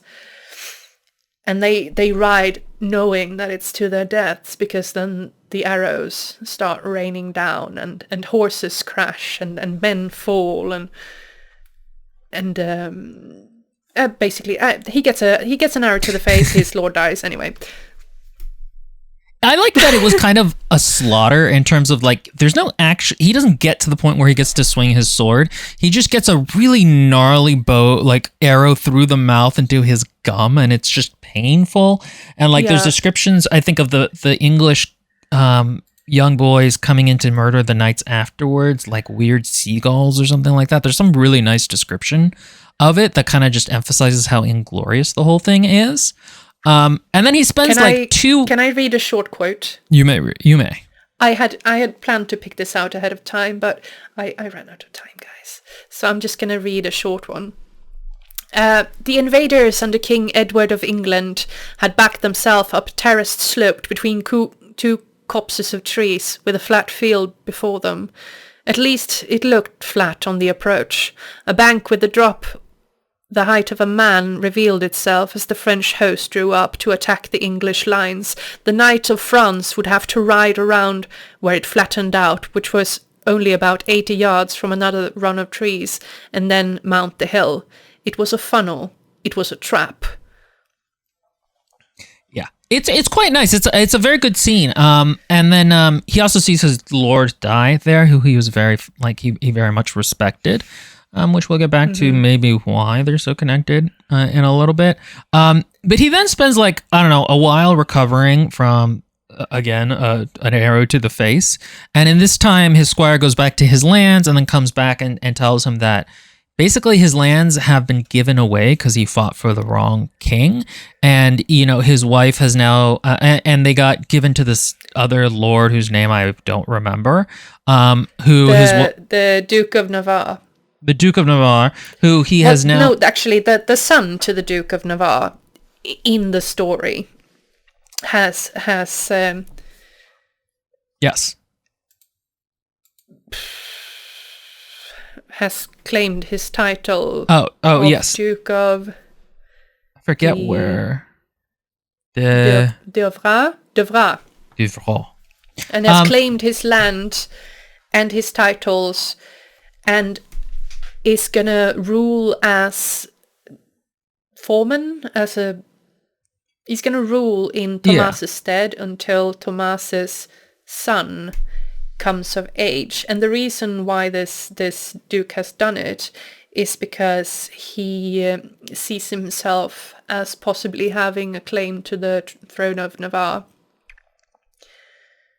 And so not only has he been supplanted, it's said that Tomas's wife has accepted him into her bed, and that Tomas is now excommunicate, and if he returns, none of his villains will be able to receive the sacrament. And so he has just lost everything. He lost his mentor, he lost his home, his wife, his religion. And so that's why his soul. That's what excommunication means. His soul is damned to hell. Exactly. And so it's in that moment, you're like, oh, fuck all of them. You're enough on his side that you're like, fuck them all. That's kind of what he says too. He goes, and that's when he joined the bandits and Godfrey, being like, okay, the Count might come across these lands that we're preying on eventually, and when they do, I want to be able to fight and kill him. And so that's why he was there to begin with. And then there's a little bit... gives you context to how he fell so low when at heart he is a decent man. Yeah, and he talks about how the banditry that they did kind of got worse over time. At first it was just kind of like merchants, but then they ran out of food, so they started going after peasants, and there's a moment where Godfrey raped some woman, and he was not happy about that, and it kind of makes sense that when Godfrey was going to do it again with Delphine, that was his red line. He was like, you just can't do this. Yeah. And it's a nice reflection on how cruelty is a curve. It starts off little and then you grow jaded and inundated to it, and it gets worse and worse and worse. We've seen exactly that effect in the war on Ukraine. Yeah, things get worse, and especially as their material conditions became more and more desperate, these men became worse. Desperate. And that's the point where, the priest and the woodcutter had put their hands on his shoulders. And that was a nice moment of okay, there are people who are going to listen to him and connect.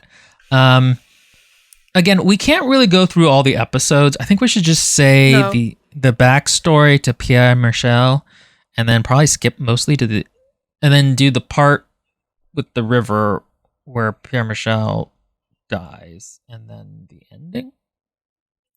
Yeah, Père Mathieu is, everyone's been calling him the bugger priest. So at one point we learn his backstory, which is that he was a respected village priest in Saint-Martin, and he has tried his very best to live a good, godly life, and yet he couldn't keep his eye from straying to the fine red-clad legs So funny. of a young, spry, shapely boy. Who, in confession, had told him that he's kind of into dudes. Of the local parish, yeah. This boy is known as a philanderer. He has bedded half the young girls in the town, and in confession he has confessed that he is interested in bedding men as well. And up until this point we haven't explicitly been told that Père Mathieu is gay, but we kind of know it already. So we see him just when the boy plays his instrument, because he wants to be a musician. When a boy plays his instrument, we see the priest just listening, and he's sort of looking at his shapely legs in those red tights, those manly red tights. Hose. Hose. And it's a really sensual, you can just feel the tension there. And at one point he is out walking, and he hears someone by the river. He's out walking in the evening, and he's like, huh? Who's out there? And he walks closer, and he finds discarded clothes on the riverbank. He's like, oh, someone is doing the deed in the river. Someone is fornicating here. And he comes closer, and he finds the beautiful young boy and one of the young girls of the village. He finds them naked in the river together, and she's like, yeah, and runs away. And the boy sort of just stares at the priest for a long time, and then he's like, come in. And he's like, no, I can't. And he's like, but you want to? Come in. And he's like, no, I can't. And the boy says, Père Mathieu can't come in. If you take your clothes off, you can take him off too. And the priest is like, this is how he got those girls to spread their legs for him. And then he does he undresses, and they make beautiful love in the river, and they keep doing it like on the sly for a while, until one night after the plague break out and society has begun to go to hell, the local militia, the Saint-Martins, the asses of Saint-Martin, are out drunk. They've been taking a break from the wives. They've been drinking in the tavern, and they're out walking late at night, and they're like, huh? There's someone in the river over there. Who the fuck is it? Who's been getting their cock wet? Sort of, sort of like, funny, oh, we're going to find out who it is. And which girl he has despoiled. And instead they find the boy and Père Mathieu naked. And the boy just ups and runs, like he's the fuck out of there. His father is an important man, so maybe they can hush it down. And Père Mathieu, he just, maybe he should make up an excuse, but he breaks down, he starts crying, and he waits for them to tell someone so he can get hanged or something, because at this time it was a crime. But instead they laugh at him, and they spit at him, and then they walk back to spread the rumors in the village. And that's how the priest lost his position in the village, and why he hasn't been going to church to hold ceremony, and why only a few people have been showing up to do confession through the window of his house. So he was essentially hiding in his house. Yeah, it's very sad. So here's the thing with Pierre Michel's whole gay storyline, is that I found it very affecting, but I did get the sense sometimes that maybe this is a little bit.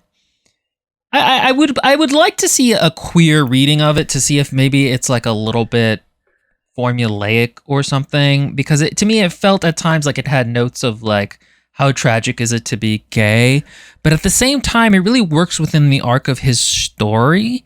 So like I have trouble condemning it for that, especially when I'm not just don't know it very well. I think at first I was really wary as well, because I've been traumatized by men writing fantasy. But the more we saw of Père Mathieu, and the more I realized how sympathetic the narrative is to him, the less iffy I felt about it. And I think it's an interesting perspective of what it was like for a priest in this time. And I think the situation he ended up in, I mean, it's so sad. You just feel for him. And yes, I would also be interested in a queer reading queer of people. it. Please give us your, if you had read this book, give us your opinions in the comments down below, because I would like to hear your perspective. I think that the book is so sympathetic to him that I don't see any straight up issue, but I am willing to be enlightened. If you have something, serve it to me. And I think it also speaks to the larger themes of the book in terms of sin and redemption, and trying to who you are now and how God views you and how you see yourself. Yeah, and you the know what I mean? It's not on its own. Poses the question of what was the sin really, because we have already sort of figured out that God is real and the Bible's teaching is real, and your soul is at stake and all that, but what sin is irredeemable, what sin is really a sin to be accounted for, because Père Mathieu obviously fears for his soul as well, and he feels that he was born with unnatural urges, and at one point him and Thomas discuss the story of Père Mathieu and the boy. And in the story, Père Mathieu, he tells it to Thomas, and he's very ambiguous as to who he was in the river with. And afterwards, Thomas was like, why would the girl just up and run away when they found you in the river? Like, why didn't you say anything? That it was just the girl. And Thomas was like, was it the girl? What if it was the girl? And Père Mathieu was like, vague booking it. And he's like, are you lying to me, priest? And Père Mathieu says to him, a man of war like you can't travel with a known sodomite. And Thomas says, you're goddamn right. And he's like, you need the object of my affection to have been the girl. Yes. So, it was the girl. And he's like, good. I hope you fucked her right in half. Actually, as a funny linguistic note to note, a lot of people think sodomy means one very specific thing. But it actually, again, going back to kind of what I referred to, it actually refers to like any penis and vagina sex, technically speaking. And again, that kind of gets to the way that our view of read about what happened in Gomorrah. So, But like, and that kind of goes back to, again, the way we think of, they didn't really think of sexuality as being on a binary scale. It was just like what's sanctioned by the church and what isn't. Natural, unnatural, natural, lawful between man and wife, or just man double dipping it in order to make babies. If it's not to make babies, it's sinful. It's wrong. Mm-hmm. And so, yeah, I really like Père Mathieu, which is what makes what happens next kind of sad. Which is just a little addition to this as well, okay. Because after Thomas kind of runs off with that finishing quote, Delphi stays behind, and we know who she is by now, because we heard what the Jewish man asked and what she said. We know who she is, and she looks at Père Mathieu and she's like, I wouldn't leave you even if it was the boy. I was like, oh. I thought that was really nice. Yeah. And I love it. And we know who she is. You, the reader, probably don't know who she is, because it took me much longer to realize too. She's a very special person. She is very. If she can take Père Mathieu to her heart and sort of take a stand for him, I really love that angle in this deeply religious book. It's like maybe sin isn't what we interpret it to be. And this girl who's been blessed by the angel, she's like, I wouldn't leave you even if it was the boy. I don't care who you lay with. Yeah, and I thought it's so nice. Yeah, and it was just like a sweet moment of like, it didn't feel like PC police moment, woke moment of the day or something like that. It felt like a very genuine, like, yeah, she really likes him. And earnest. Yeah, exactly. Yeah. I had not realized. And even if Tomas is like, I can't write with a bugger, he's like, good, let's just pretend it was the girl. Tomas does not really care I can because keep on liking you. Yeah, and the thing is, Tomas doesn't even necessarily care because it's, again, in that time period, it's like being gay is not sanctioned, but it's also not it's just their homophobia is not quite our homophobia, in that there's a lot of people who are like, just whatever, I don't really care. There's a part later where like he's it's like a lot of people had unnatural urges, and it was fine so long as you didn't act on them. Yeah, exactly. And there's a part later where Premature is like, he's telling Tomas more about it, and Tomas is like, he didn't want to hear about this man's love for another man, but also he knew in this moment it was important to him. And I was like, that's such a funny thing. It's so like, sweet. Yeah, it was just a really funny way, because what happens next is they go to, well, okay, so a bunch of stuff happened, but one of the things that happened is they fell in a river with the demon, and the demon had stuck. Yeah, they need to cross the Rouen, which is a big river. So they buy passage on a ferry, and the crew is like shady people.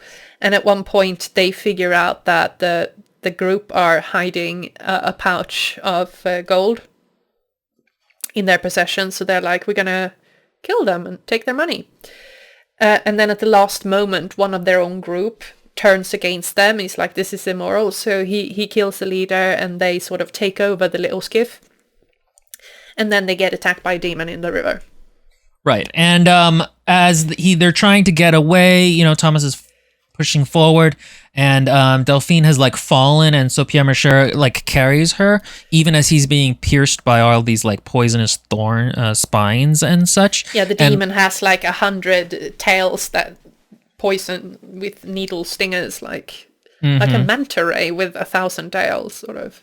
Yeah, it was kind of the feeling, and Tomas looks, and it's almost like it's a statue of the Virgin Mary with. There's a specific statue that he references that it looks like in this moment, which is like, okay, I see what you did there, author. Then they meet this old man who knows he's going to die from the plague soon, and they're like, we can't, I've already had it. Pierre Mercier is going to die. We need to come in and be by the fire, and so. Pierre Mercier has talked before about how he really likes the lute and people playing it. And, part of that connects back to the boy he loved or was into. And in the moment, the guy says, yeah, I have a lute, but I can't really play. And so Delphine takes the lute and starts playing on it. And it's like really beautiful music. And the narrative says the next day, after they had buried the priest and Pierre Mercier, they continued on their way. And then it cuts back to what was happening in the hovel. And like, I thought that was a really clever way of making you go, oh, he's really going to die. Like Pierre Mercier in this moment does not survive. And it gives this melancholy to these last few moments that he has with Tomas. That was really lovely. It does. And his last words to Tomas is, find my brother. And Tomas is like, the catamite. He's like, my brother. Because Tomas is Catamites. Yeah. Like, my brother, and tell him what? Because Thomas is gruff to the very end. Yeah. He's like, tell him, I don't know. And then Père Mathieu passes away. Yeah, and it's such a melancholic and sad moment. I found it very affecting. Now, again, this is something where maybe like a queer reading of this would be good, because like this does fall into the like murder your gaze trope. Yeah, bury your gaze trope. And like I don't know. I don't know. To me, okay, so the thing is, for me, it works well in the narrative, and I think it's very poignant, but I could see how somebody who's gay is like, really? The gay one had to die? And he is far from the only character who dies. Basically, everyone Yes, that's dies. true. Like, it's the plague. Yeah, there are a Everyone ton of dies. characters in this book that die. Yeah. But still, I know it was he really is lovely our too. main gay character. So I see how it could feel a bit. Yeah, I just like that trope. And then, but the thing he is, died protecting the girl with his own body.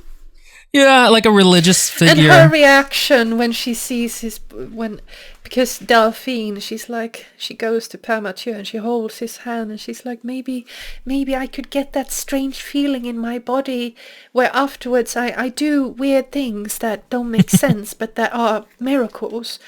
So she's trying to hold his soul back and to call him back from death. And she feels how she almost has it, and then she just knows in her gut, in her soul, that what she's doing is wrong. Like his spirit deserves to pass on. He needs to be free. It's unnatural what she's doing. She has to let go, And it's better for him if she She's lets like, go as well. yeah, and she prays so sweetly for him. She says, please don't take him from me. I love him. Please, I want him back. And The other moment that was so affecting is that she had been playing on the lute, and then Pierre Michel dies. And she stops playing after a minute, and the old man in the hovel is like, "Oh, keep playing," and she goes and she puts it down, and Thomas is like, "She can't. This is one of those things where she did a thing through her instead of her herself." And I thought that it's so beautiful that, like, yeah, for his last moments, she was given the ability to give this to him, and so, like, it's just the divine above gave him this sweet music in his last moments. Yeah, and so, like, that's the thing is, like, the characters sometimes feel a little overly broad to me, but, like, it is, what happens to them is very affecting, and I was sad that he died. Also, I didn't really expect him to. I kind of thought he was going to last. Yeah, he felt like one of those characters that stick with it. He felt like the third leg to their little trio, sort of.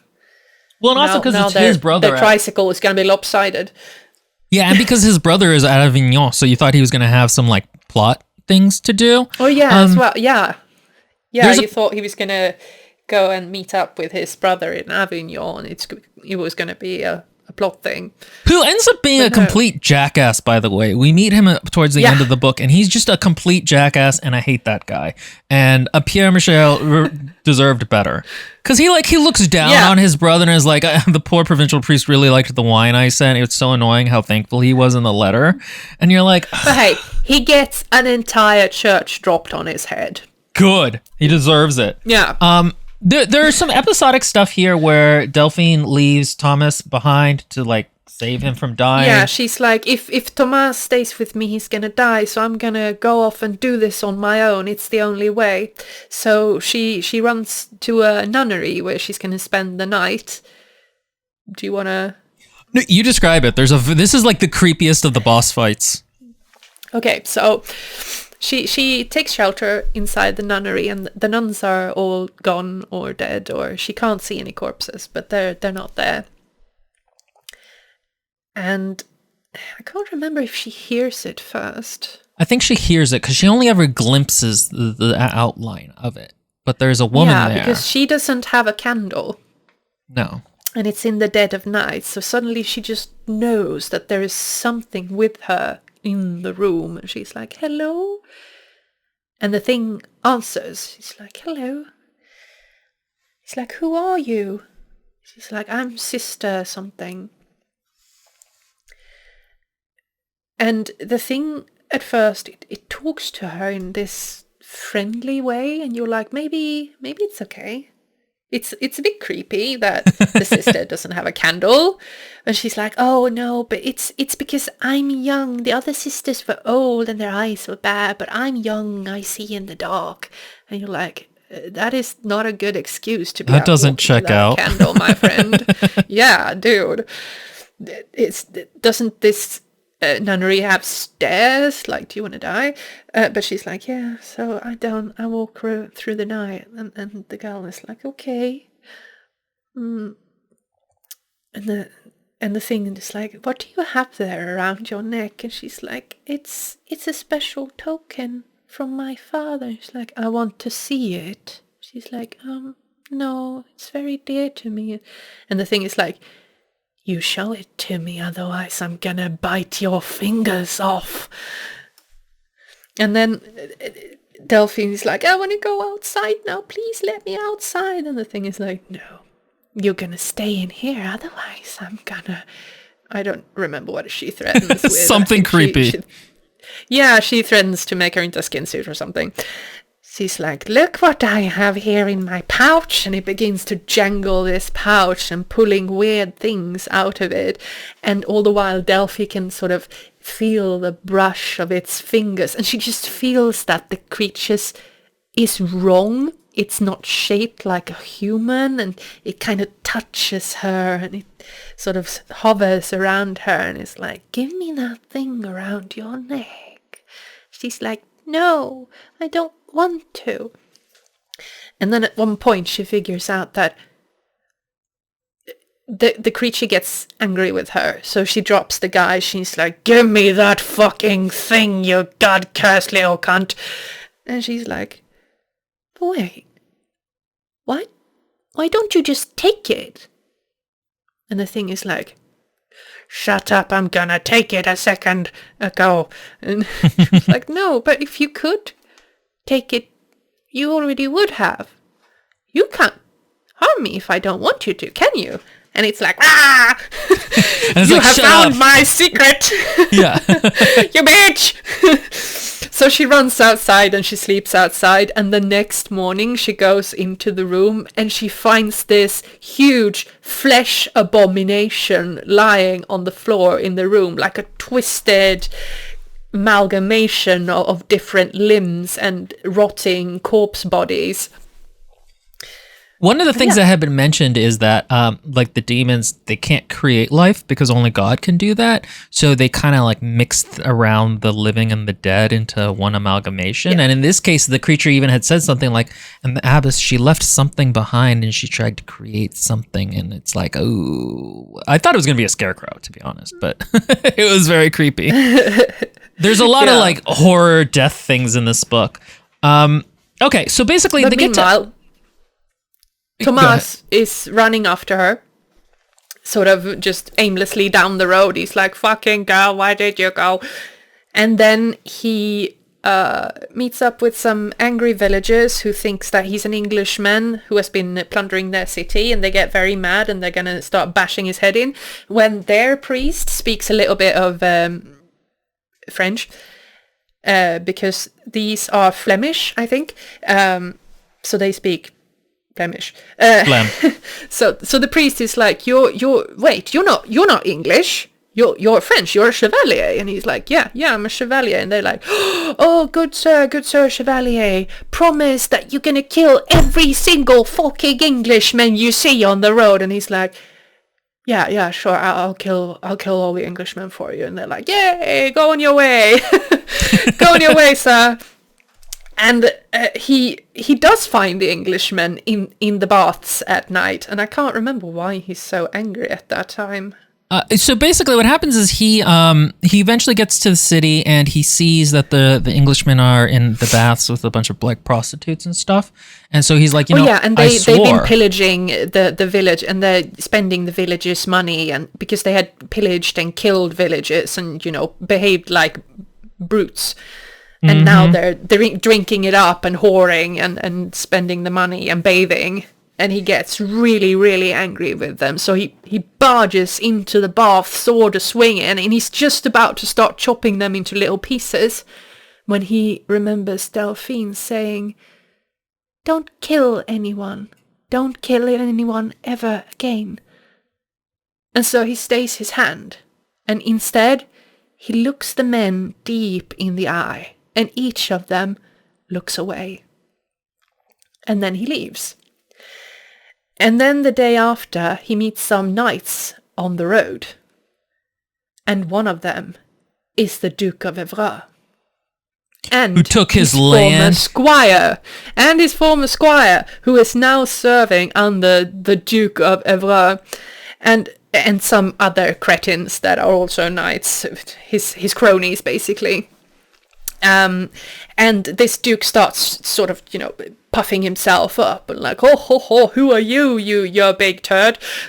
And they figure out that someone recognizes Thomas, and immediately it becomes really embarrassing for the Duke of Evreux, because everyone knows that what happened wasn't quite right. I mean, it was a political maneuver, but Thomas hadn't done anything wrong. He didn't deserve the fate he got.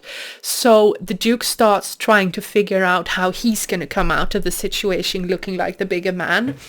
And Thomas, who's an older, he's a greybeard. He has seen the world, and he knows a few things. He's a bit sly. So he sort of they talk, and he twists the situation around until the Duke of Evreux looks a bit like an idiot, basically. So he kind of manhandles him into agreeing to a duel right then and there.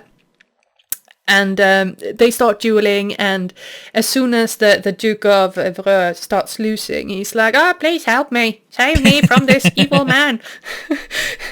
And so some other people, like, they bash Thomas over the head, and his squire is like, no, my master, he was quite good to me anyway. And he finds his courage, and he sort of helped Thomas out.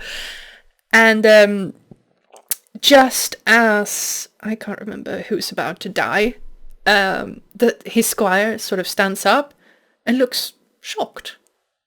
And then he looks between his eyes, because suddenly he has an arrow in the face. So the squire falls, and then the English, Valenois, starts shooting in the bushes, because they've been creeping up on them.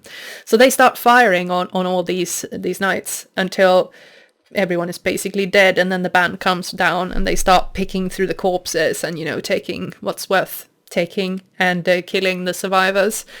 And they turn Thomas over and they're like, it's this bastard, the one from the baths. And the English is like, I don't know what the fuck he was up to, but he could have killed me and he didn't, so I'm going to spare his life. An eye for an eye, sort of. So they leave Thomas there. And he's been knocked over the head, so he's passed out. And the next time Thomas wakes up, he has his head cradled on the soft lap of a woman stroking his hair. And Delphine says something about him having a hard head. I can't remember. Yeah, and that's and it's like, that was one of the moments that, like, the book really picked up, and I was like, fuck yeah, he's gonna get his vengeance, and like there's a fight, and like you kind of figure out what's going on, and then but yeah, they all get, and then like obviously the symbolism of having saved not killed those one men means they won't kill him, kind of a thing. Yeah, and you feel his red dress, like, fuck the Comte d'Evreux. And he's such a ponce as well. Like, he's a big suit of armor with nothing inside it. He's a shit that is just puffed up because he is son to the right person, and that kind of thing. Mm-hmm. And he's not even a good knight. Yeah, and you're like, but it's Thomas, bash his skull in. Because Thomas is like his about to bash his skull in, the English show up and kill everyone, and you're like, okay, but it kind of works out. And it's cool because, like, those weird interjections that this book likes to do. It's like, no, it happened, but it happened in this weird way because fate is funny. Mm-hmm. Yeah, things don't always fly straight. And the next thing that happens is that Delphine is like, hey, I took his helmet, and if you put it on, you'll look like him. Like magic style. And Thomas is like, dope, that's how we can get into where the Pope is. No, Thomas says, I'll just look fucking silly. Do you want me to eat at a feast? Because they find an invitation to the Pope's soiree. Mm-hmm. And they're like, Delphi's like, we have to go, we have to be there. And he's like, but I'm not invited, this dead guy is invited. And she's like, you got his helmet. And he's like, do you want me to eat soup with my helmet on? And she's like, no, look. And then she holds the helmet up, and in its reflection, Thomas sees that he is now wearing the visage of the Earl d'Evreux.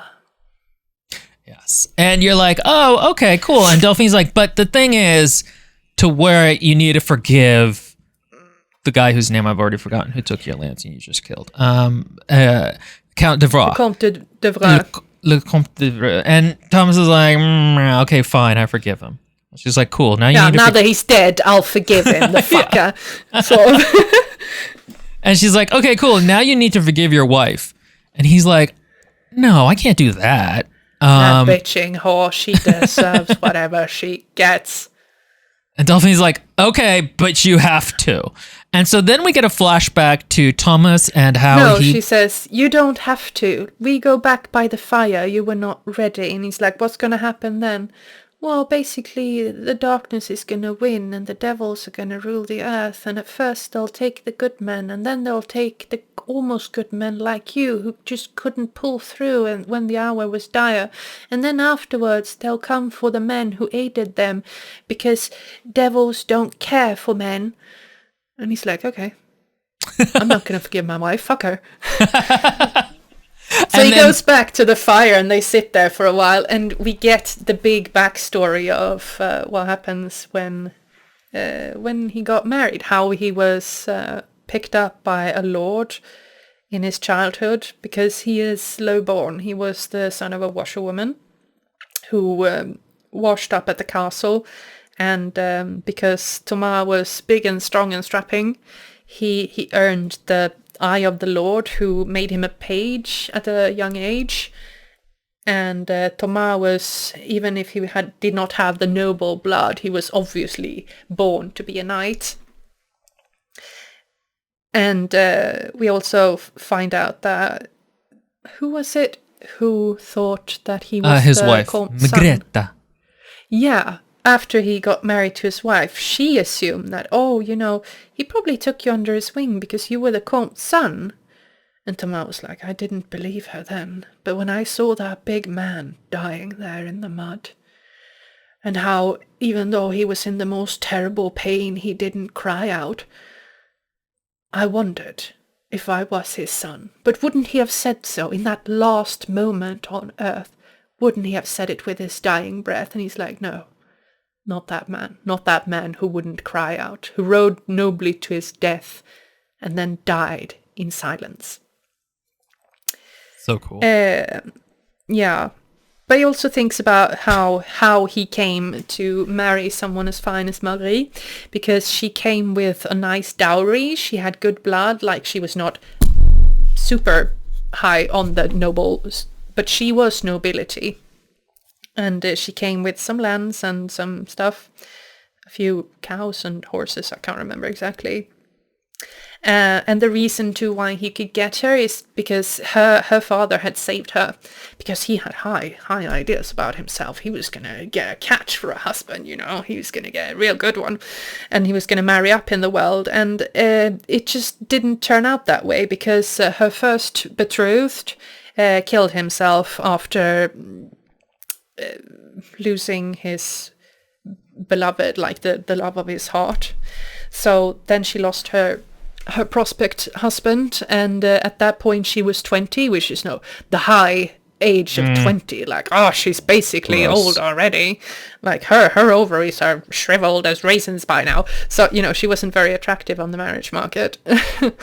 And so by way it came to be that she was still unwed at the high staggering weight of 24.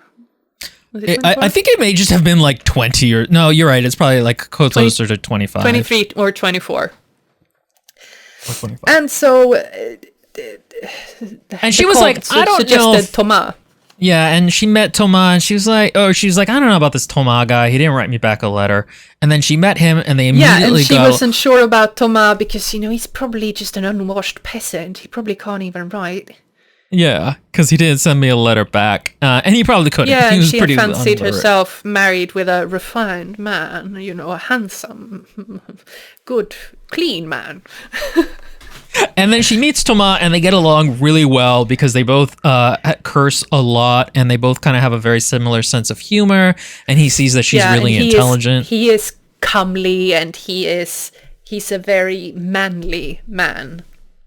Yeah, and so they get married, and it's cute. There's this thing about how earlier they had mentioned too that like whenever they tap 3 times, it's like a code to each other because they had like sex 3 times on their marriage bed or whatever, and or marriage night, and it like, and the thing is, up until this point in the book, he's been like, that stupid bitch, she betrayed him or whatever, and then in that moment, you like, she took his usurper into her bed, the fucking whore. Yeah, and then as soon as you have that flashback, you suddenly get so much more context, and you're like, oh yeah, okay, this is why he was so hurt by this. He mopes about it, and he thinks it through, and he's like, oh, bitch, and then he's like, but wait, she didn't actually have much choice, did she? By doing this, our son got to keep his titles and his lands. And she just had to put up with the Comte de Vras, regardless of how she felt with him. And he's like, oh, she chose right. She had shit options, and she chose the best one. I wish that had been emphasized a little bit more, that like by thinking about it, he realized what she had done was for their son. It works emotionally because in that moment, you're like, oh, we forgive her. She's so cool. But I wish that had been emphasized a little bit more, and like, oh, he realized thinking back on it, the things she had said were like this or that, you know? Well, by thinking back, it's kind of the author is slightly emotionally manipulating us, and I'm all here for it, because when we learn of Marguerite and how their marriage was, that it was a good marriage, we also figure out that, oh, she wasn't an unfaithful whore. She probably she really loved Thomas, but she also loves her son. Yeah, and so that again, I think it could have been played a little differently, but emotionally it really works because you and him are on the same page emotionally, even if it is a little bit sudden that he forgives her. It's a big shift. It's a big shift, but I excuse it by, he's probably not thought about it much, except being hurt by it. And also, to be fair, this is probably the first time he's thinking about it since he killed the guy, and also all the lessons he's learned up until this point. He's kind of been holding on to it. He has been changing a lot, and he's realized that by now he knows that he wants to be a good man. Like, he wants to be good. Yeah, and so it's a nice moment, and so he forgives her, and he gets to put on the face of the guy. So okay, and so the last part of this book takes place in Avignon among the court of the Pope, and like there's a lot of really good stuff here. There's like we meet Pierre Mathieu's brother, who's a jackass, and I hate him. And then the Pope himself is like very charismatic, but also there's something slightly weird about him. We finally get the scene that Lindbergh lured me into reading this book. And the way she had characterized it was the satanic Pope orgy. And what she did it... No. Evil Pope's corpse sex party. You had forgotten the corpse part, I'm pretty sure, because when that came up, I was like, oh, that's so gross. That's so cool. No. I was very unclear. I was very clear that it was a corpse sex party. Okay. All right. Maybe I just wasn't listening hard. At one point, I even described to you how the evil Pope lured the men into seeing dead, maggoty, bloated bodies as beautiful young women. With antlers. It's not my fault that you don't listen when the women speak.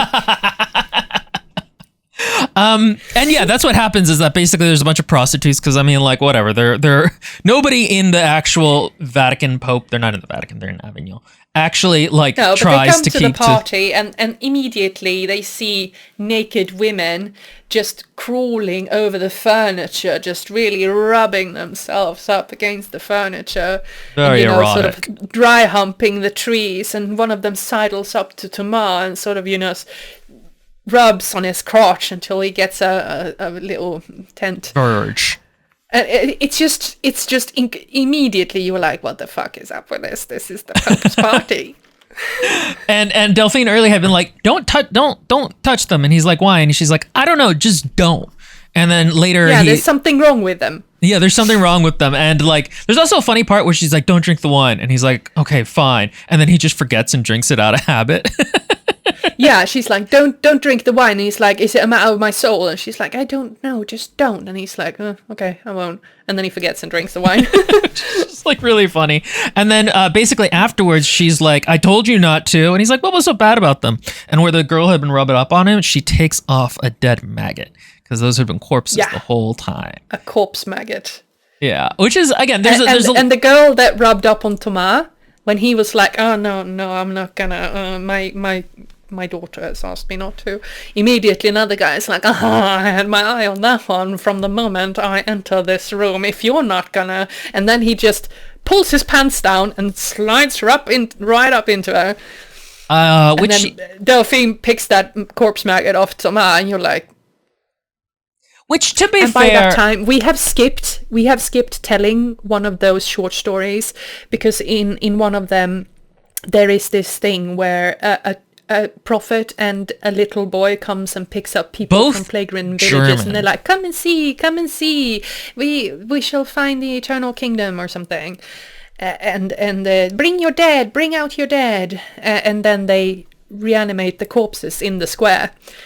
And Delphi shows up and she's like, no, I'm so sorry, everyone, you're already dead. And she just looks at them and they fall to pieces, basically, because they're dead. So at this time, we know that, it's something the demons or the devils or whatever, they like to use corpses. And then she picks off that corpse maggot from Thomas, and you're like, gross. Nice. But also, if you don't know, you care... just, thinking about it. Just trying to be open to many different sexualities. Okay, so he gets captured by evil Pope and tortured. And there's like this whole thing where like his Comte de part dies, but then his old body comes in from the river and his soul comes back into it, which I think is supposed to be kind of... refer to one of the Jesus stories, but I forget which, where he like brings a guy back or something. I ran out of steam halfway through. Yeah. He walks over to the tomb and they're like, we're gonna go see him, but my lord, he's been dead for so long. And he's like, yes, but we're gonna go see him. And then he said, rise, and they rose. Lazarus, I think it is. I'm sorry, my Bible is a little rusty. Yeah, she's a Swedish pagan. Remember Midsummer? Yeah, that's what she worships. Is a guy in a bear suit. The atheist is talking very big and very loud right now. And so basically, eventually they find that the current pope, who's going to start another crusade and is also going to kill all the Jews in the kingdom, all the kingdoms, is actually Beelzebub in disguise, which is one of the devil generals. And they find Beelzebub, and the pope he was Clement imitating the Fourth. Yes, was actually just like asleep the whole time. Had been put into like a magic sleep so that he could be replaced. And Delphine like wakes him up because basically he had been going off to have sex with his niece-in-law because, of course, as Pope, that's what you got to do. Fornicator. Yeah, and that's when he had been dragged into like this dream. There's another very creepy moment where one of the bishops. Yeah, and then they had kind of pickled him in a wine barrel. Yeah, it was kind of in a odd. Sort of magical sleep. There's a really creepy part where one of the cardinals is being replaced. His Pierre's brother sees him being replaced at night, and you just see a dark figure over the cardinal, and his arm is just like literally in his throat, and the guy just stares at him. And then after that, there's like one subtle change in how he acts that tells you he's not the same person. Yeah, he was a big fat cardinal, and he always slept on his belly and sort of snored. And after that night, where he saw the shadow, the cardinal sleeps on his back. Yeah, you're like, ooh, creepy. And so basically, eventually there's a big showdown between the original Pope and the fake Pope and Delphine and the fake Pope and Thomas and the fake Pope.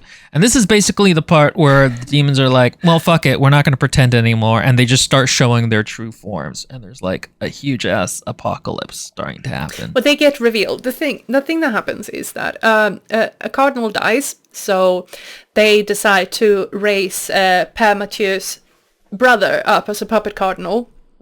And he accepts because he wants to be big. Like, he has a minority complex. He thinks a lot of himself, essentially.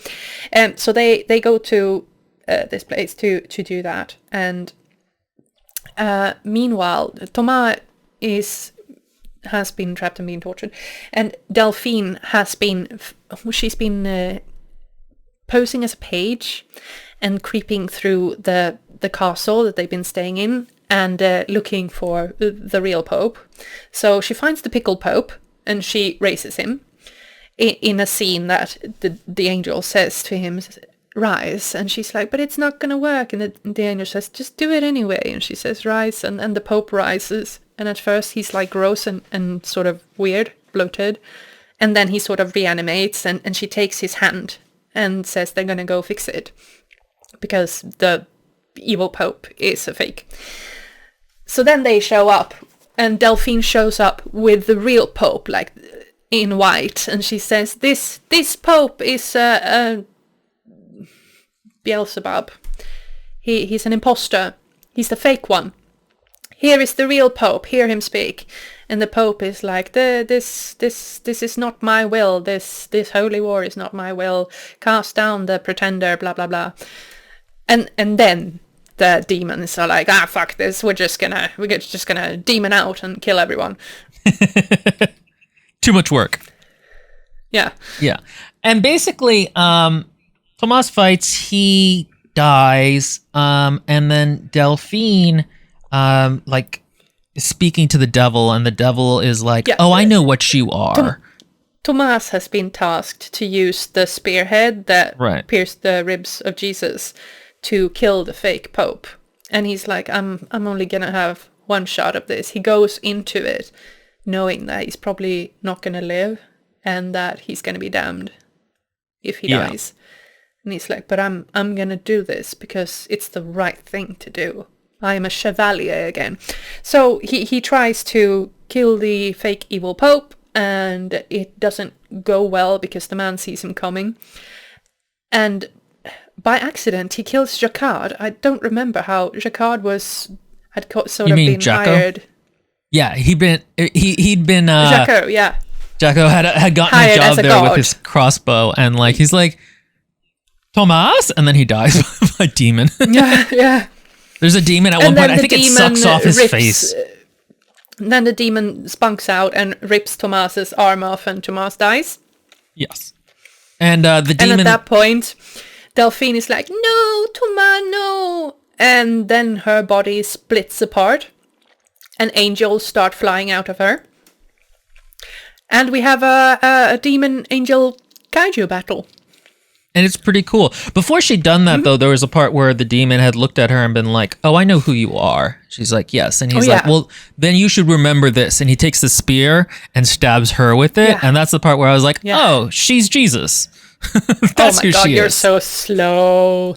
Shame. I was shame. Like, really? I was like, that seems like, and that's one of the things where I feel like this is kind of like, this is like, again, biblical mythology as Lord of the Rings versus a religious fundy person writing about it, where like they would never have touched Jesus as a figure in a book. But here it's like, yeah, it's Jesus. They came back.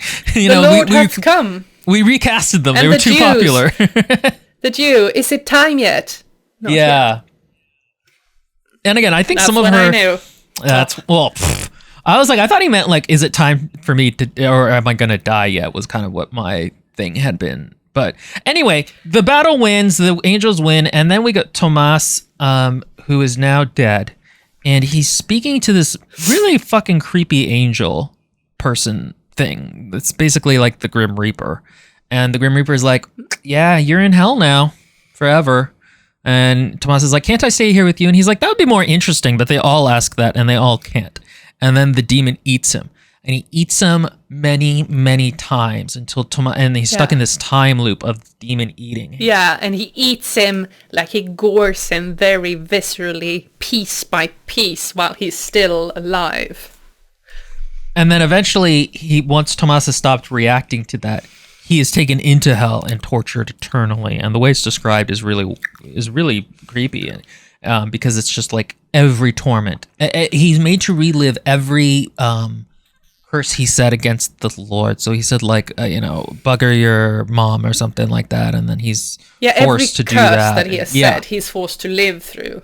Yeah, exactly. Which I thought was like so like old school, like religious. Like again, we view cursing as not that big, but they do. They care. Yeah, but it's so that the nature of the punishments described are so biblical. They're so religious that I just think it's really cool.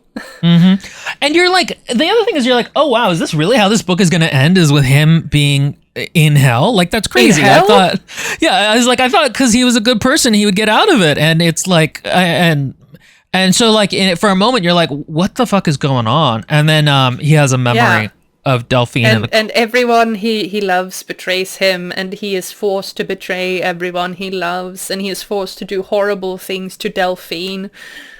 Mm-hmm. And it's just torment.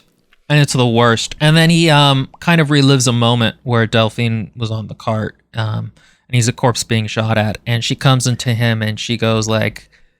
And he's like, I don't think you're real. And she's like, I know, but I am. And he's like, why didn't you tell me who you were? Because it's Jesus. And she's like, I couldn't, or I did, or like, I told you I was two things and I didn't know which was which.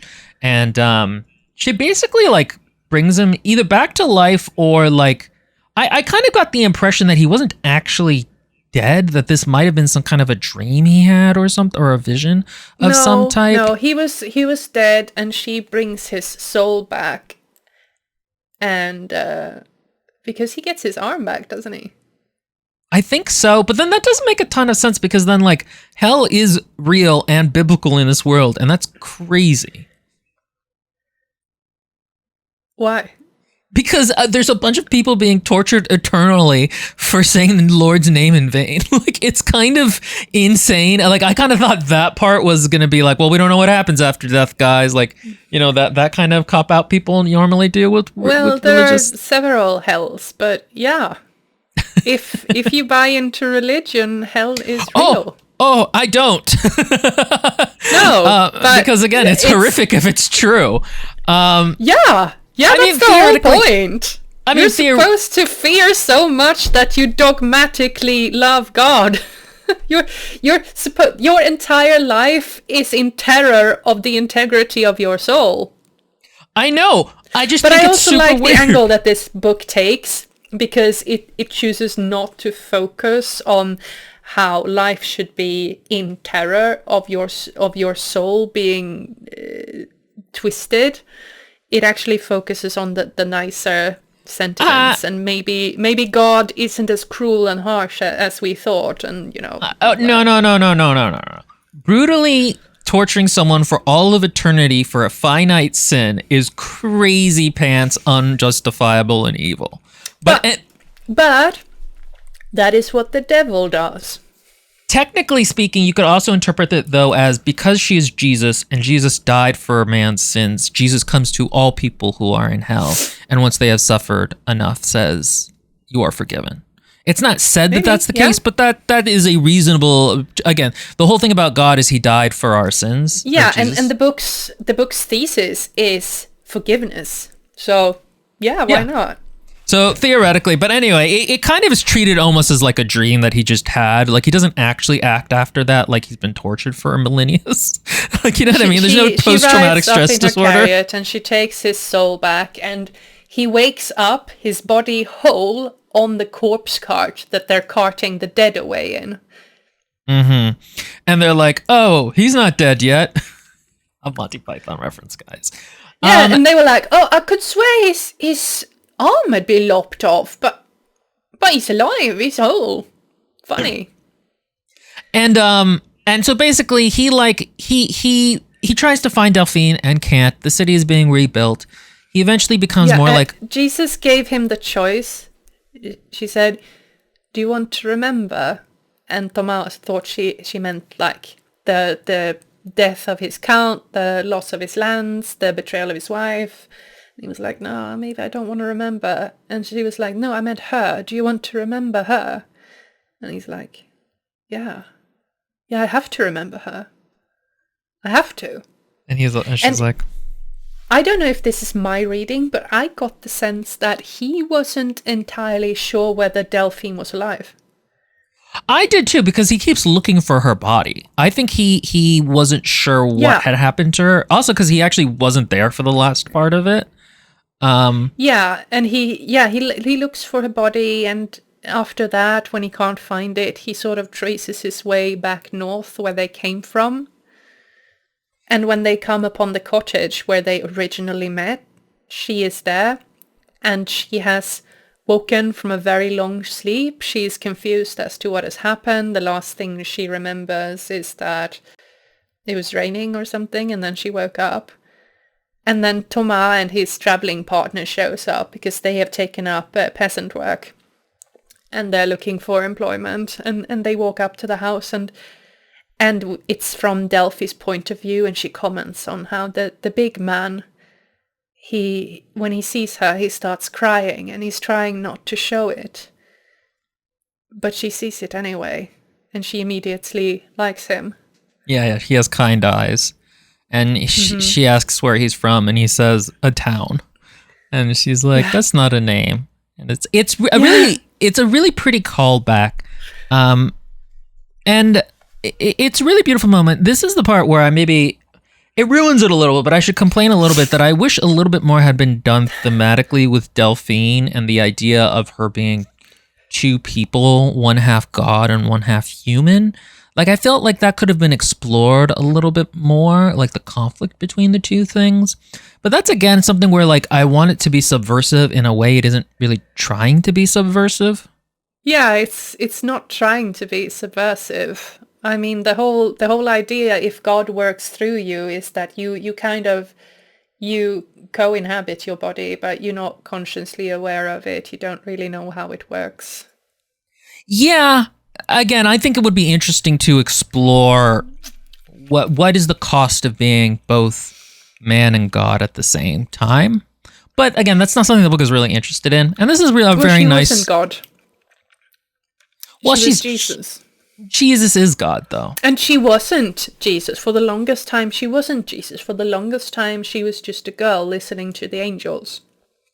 Yeah, I mean, again, though, that kind of, even if she's not like Jesus per se, that kind of mixing between the burden of being holy in an unholy vessel, I think is really interesting.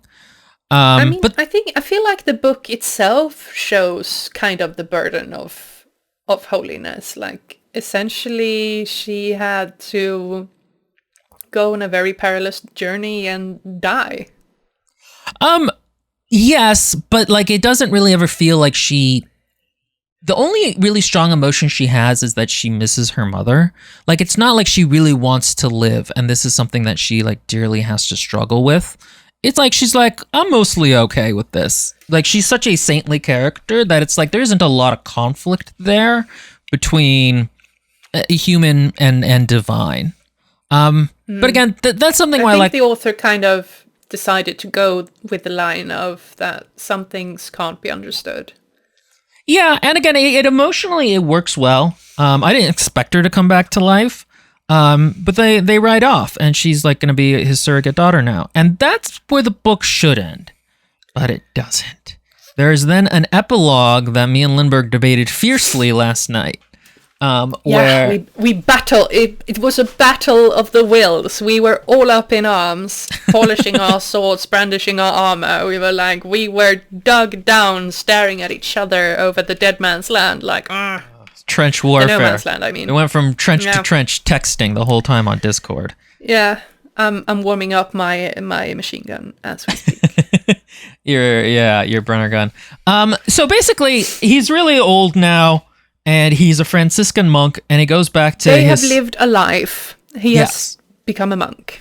Thomas has become a monk. Yes. Oh, Delphine has gone to a convent. And he goes back to his old... No. Thomas has become a priest. He's a Franciscan, I thought. Oh, he's a monk. I think actually, I don't know. You might be right. You may be correct. I just remember he was Franciscan. And he goes back and he sees. This is like a really shoddy review. We're like, we don't actually remember the details, but something happened. Something like the important part is he goes back and sees his wife, who's now old and blind, and they have a conversation that's very wistful and melancholic. And right as he's about to leave, she taps on the bench 3 times, which you remember refers to them having sex, and he taps on the doorway 3 times. And it's like an incredibly wistful, melancholic moment, and the book ends. And I texted Lindbergh, what the fuck? Why didn't he go back and bang his wife? Because I could not figure out why he didn't, after he got Delphine, just go home and reclaim his old life. Like, I was so... and then she provided a lot of thematic reasons why that are pretty valid. They're just not really included in the epilogue itself. My reasons were that Thomas's arc is of finding redemption and becoming a better man and shedding the trappings that sort of led him into becoming a worse man, because now he can live as a good man, a godly man, regardless of station and politics and social pressures. He was a better man as a no one and a monk than he ever was as a count. But also, forgive me for being weird, but okay, you had a wife, there was infidelity, you have not been married for like 30 odd years, you haven't seen each other, you have both moved on in your lives, and then you meet, and there's a sort of sly acknowledgement that, oh, is it you? Because the official story is that he's dead. And his son is the Count de Vreux now. So he is dead. And but she gives him the knock, and he responds. So they kind of say, hey, I am him. You are you, and we are here. It's beautiful, and it's melancholic, and it's wistful, but I'm also like, I didn't understand why you didn't... Like, I literally thought throughout, ever since we got the flashback with his wife, Delphine was going to die, and then he was going to go show up, and the last scene was him and his wife looking at each other. Like, I for sure thought that's how the book was going to end. And then those two things were reversed in that Delphine lives, but him and his wife don't get back together. And like, I kind of get, again, you had a lot of reasons for why this wouldn't work that like makes sense, but they're not really posed by the book. I would have liked just like some acknowledgement of like, oh, I can't go back because I'm still excommunicated, and then my peasants can't take rapture or whatever, or like I didn't feel like I could ever forgive her. He is still excommunicated. No, wait. If he's a priest, that has been reversed.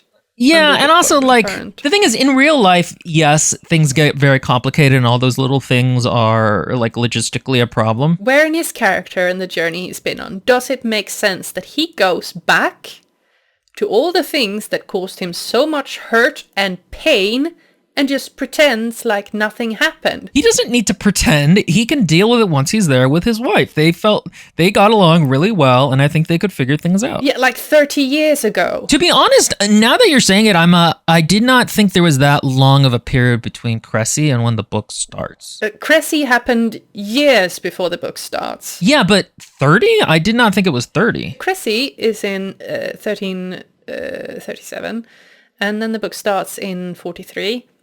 But then they are both old when he eventually makes it back to his home. And Delphine is an adult. Like, there's been at least 15 years. I don't mean like he should have banged her when he was old. I mean like you get Delphine and then you ride home. But that isn't his home anymore. But it could be. He had a cool wife. All I'm going to say is that I don't think it really breaks his arc whatsoever for him to come back to his hot wife and reclaim his home. I think he has changed enough as a person that he can do that without falling into whatever bad ways he was supposed to have had, which again, I don't really think he was that bad before he became a bandit. And I kind of think that would be nice. That's all I'll say about it. There's nothing like a vaguely bitchy woman with tits to make Will go, brain. I'm hungry. Yeah, that was the book. That was Between Two Fires by Christopher Buehlman. I really liked this book. I think it, again, I wish I'd gone into it with a little bit of different expectations that it was, and it's not quite how I would have written it. But I think the biggest problem with this book actually is just that it's too long. If you just cut some of the middle, I think it becomes a much tighter story, and more of the emotional highs are there. But I liked it. It's not it's not a perfect book, but I'm very fond of it, and I enjoyed it, which I cannot say about a lot of books. I immensely appreciate this book. I do agree that the middle bit could be tightened up, especially talking through it. You realize how much kind of just the story kind of goes like a snake in the water. It moves like this in sideways, where we could just move slightly more in a straight perpendicular line. But I immensely enjoy this book. I really enjoy how non-subversive the religious elements are, because you might not know this about me, but I have peculiar interests. Give me a book about a revolution and I'm like, yeah, I'll instantly become less critical of it. Give me a book about, I don't know, a war, military history, I'll be yelling, yeah, military history, yeah, kill them.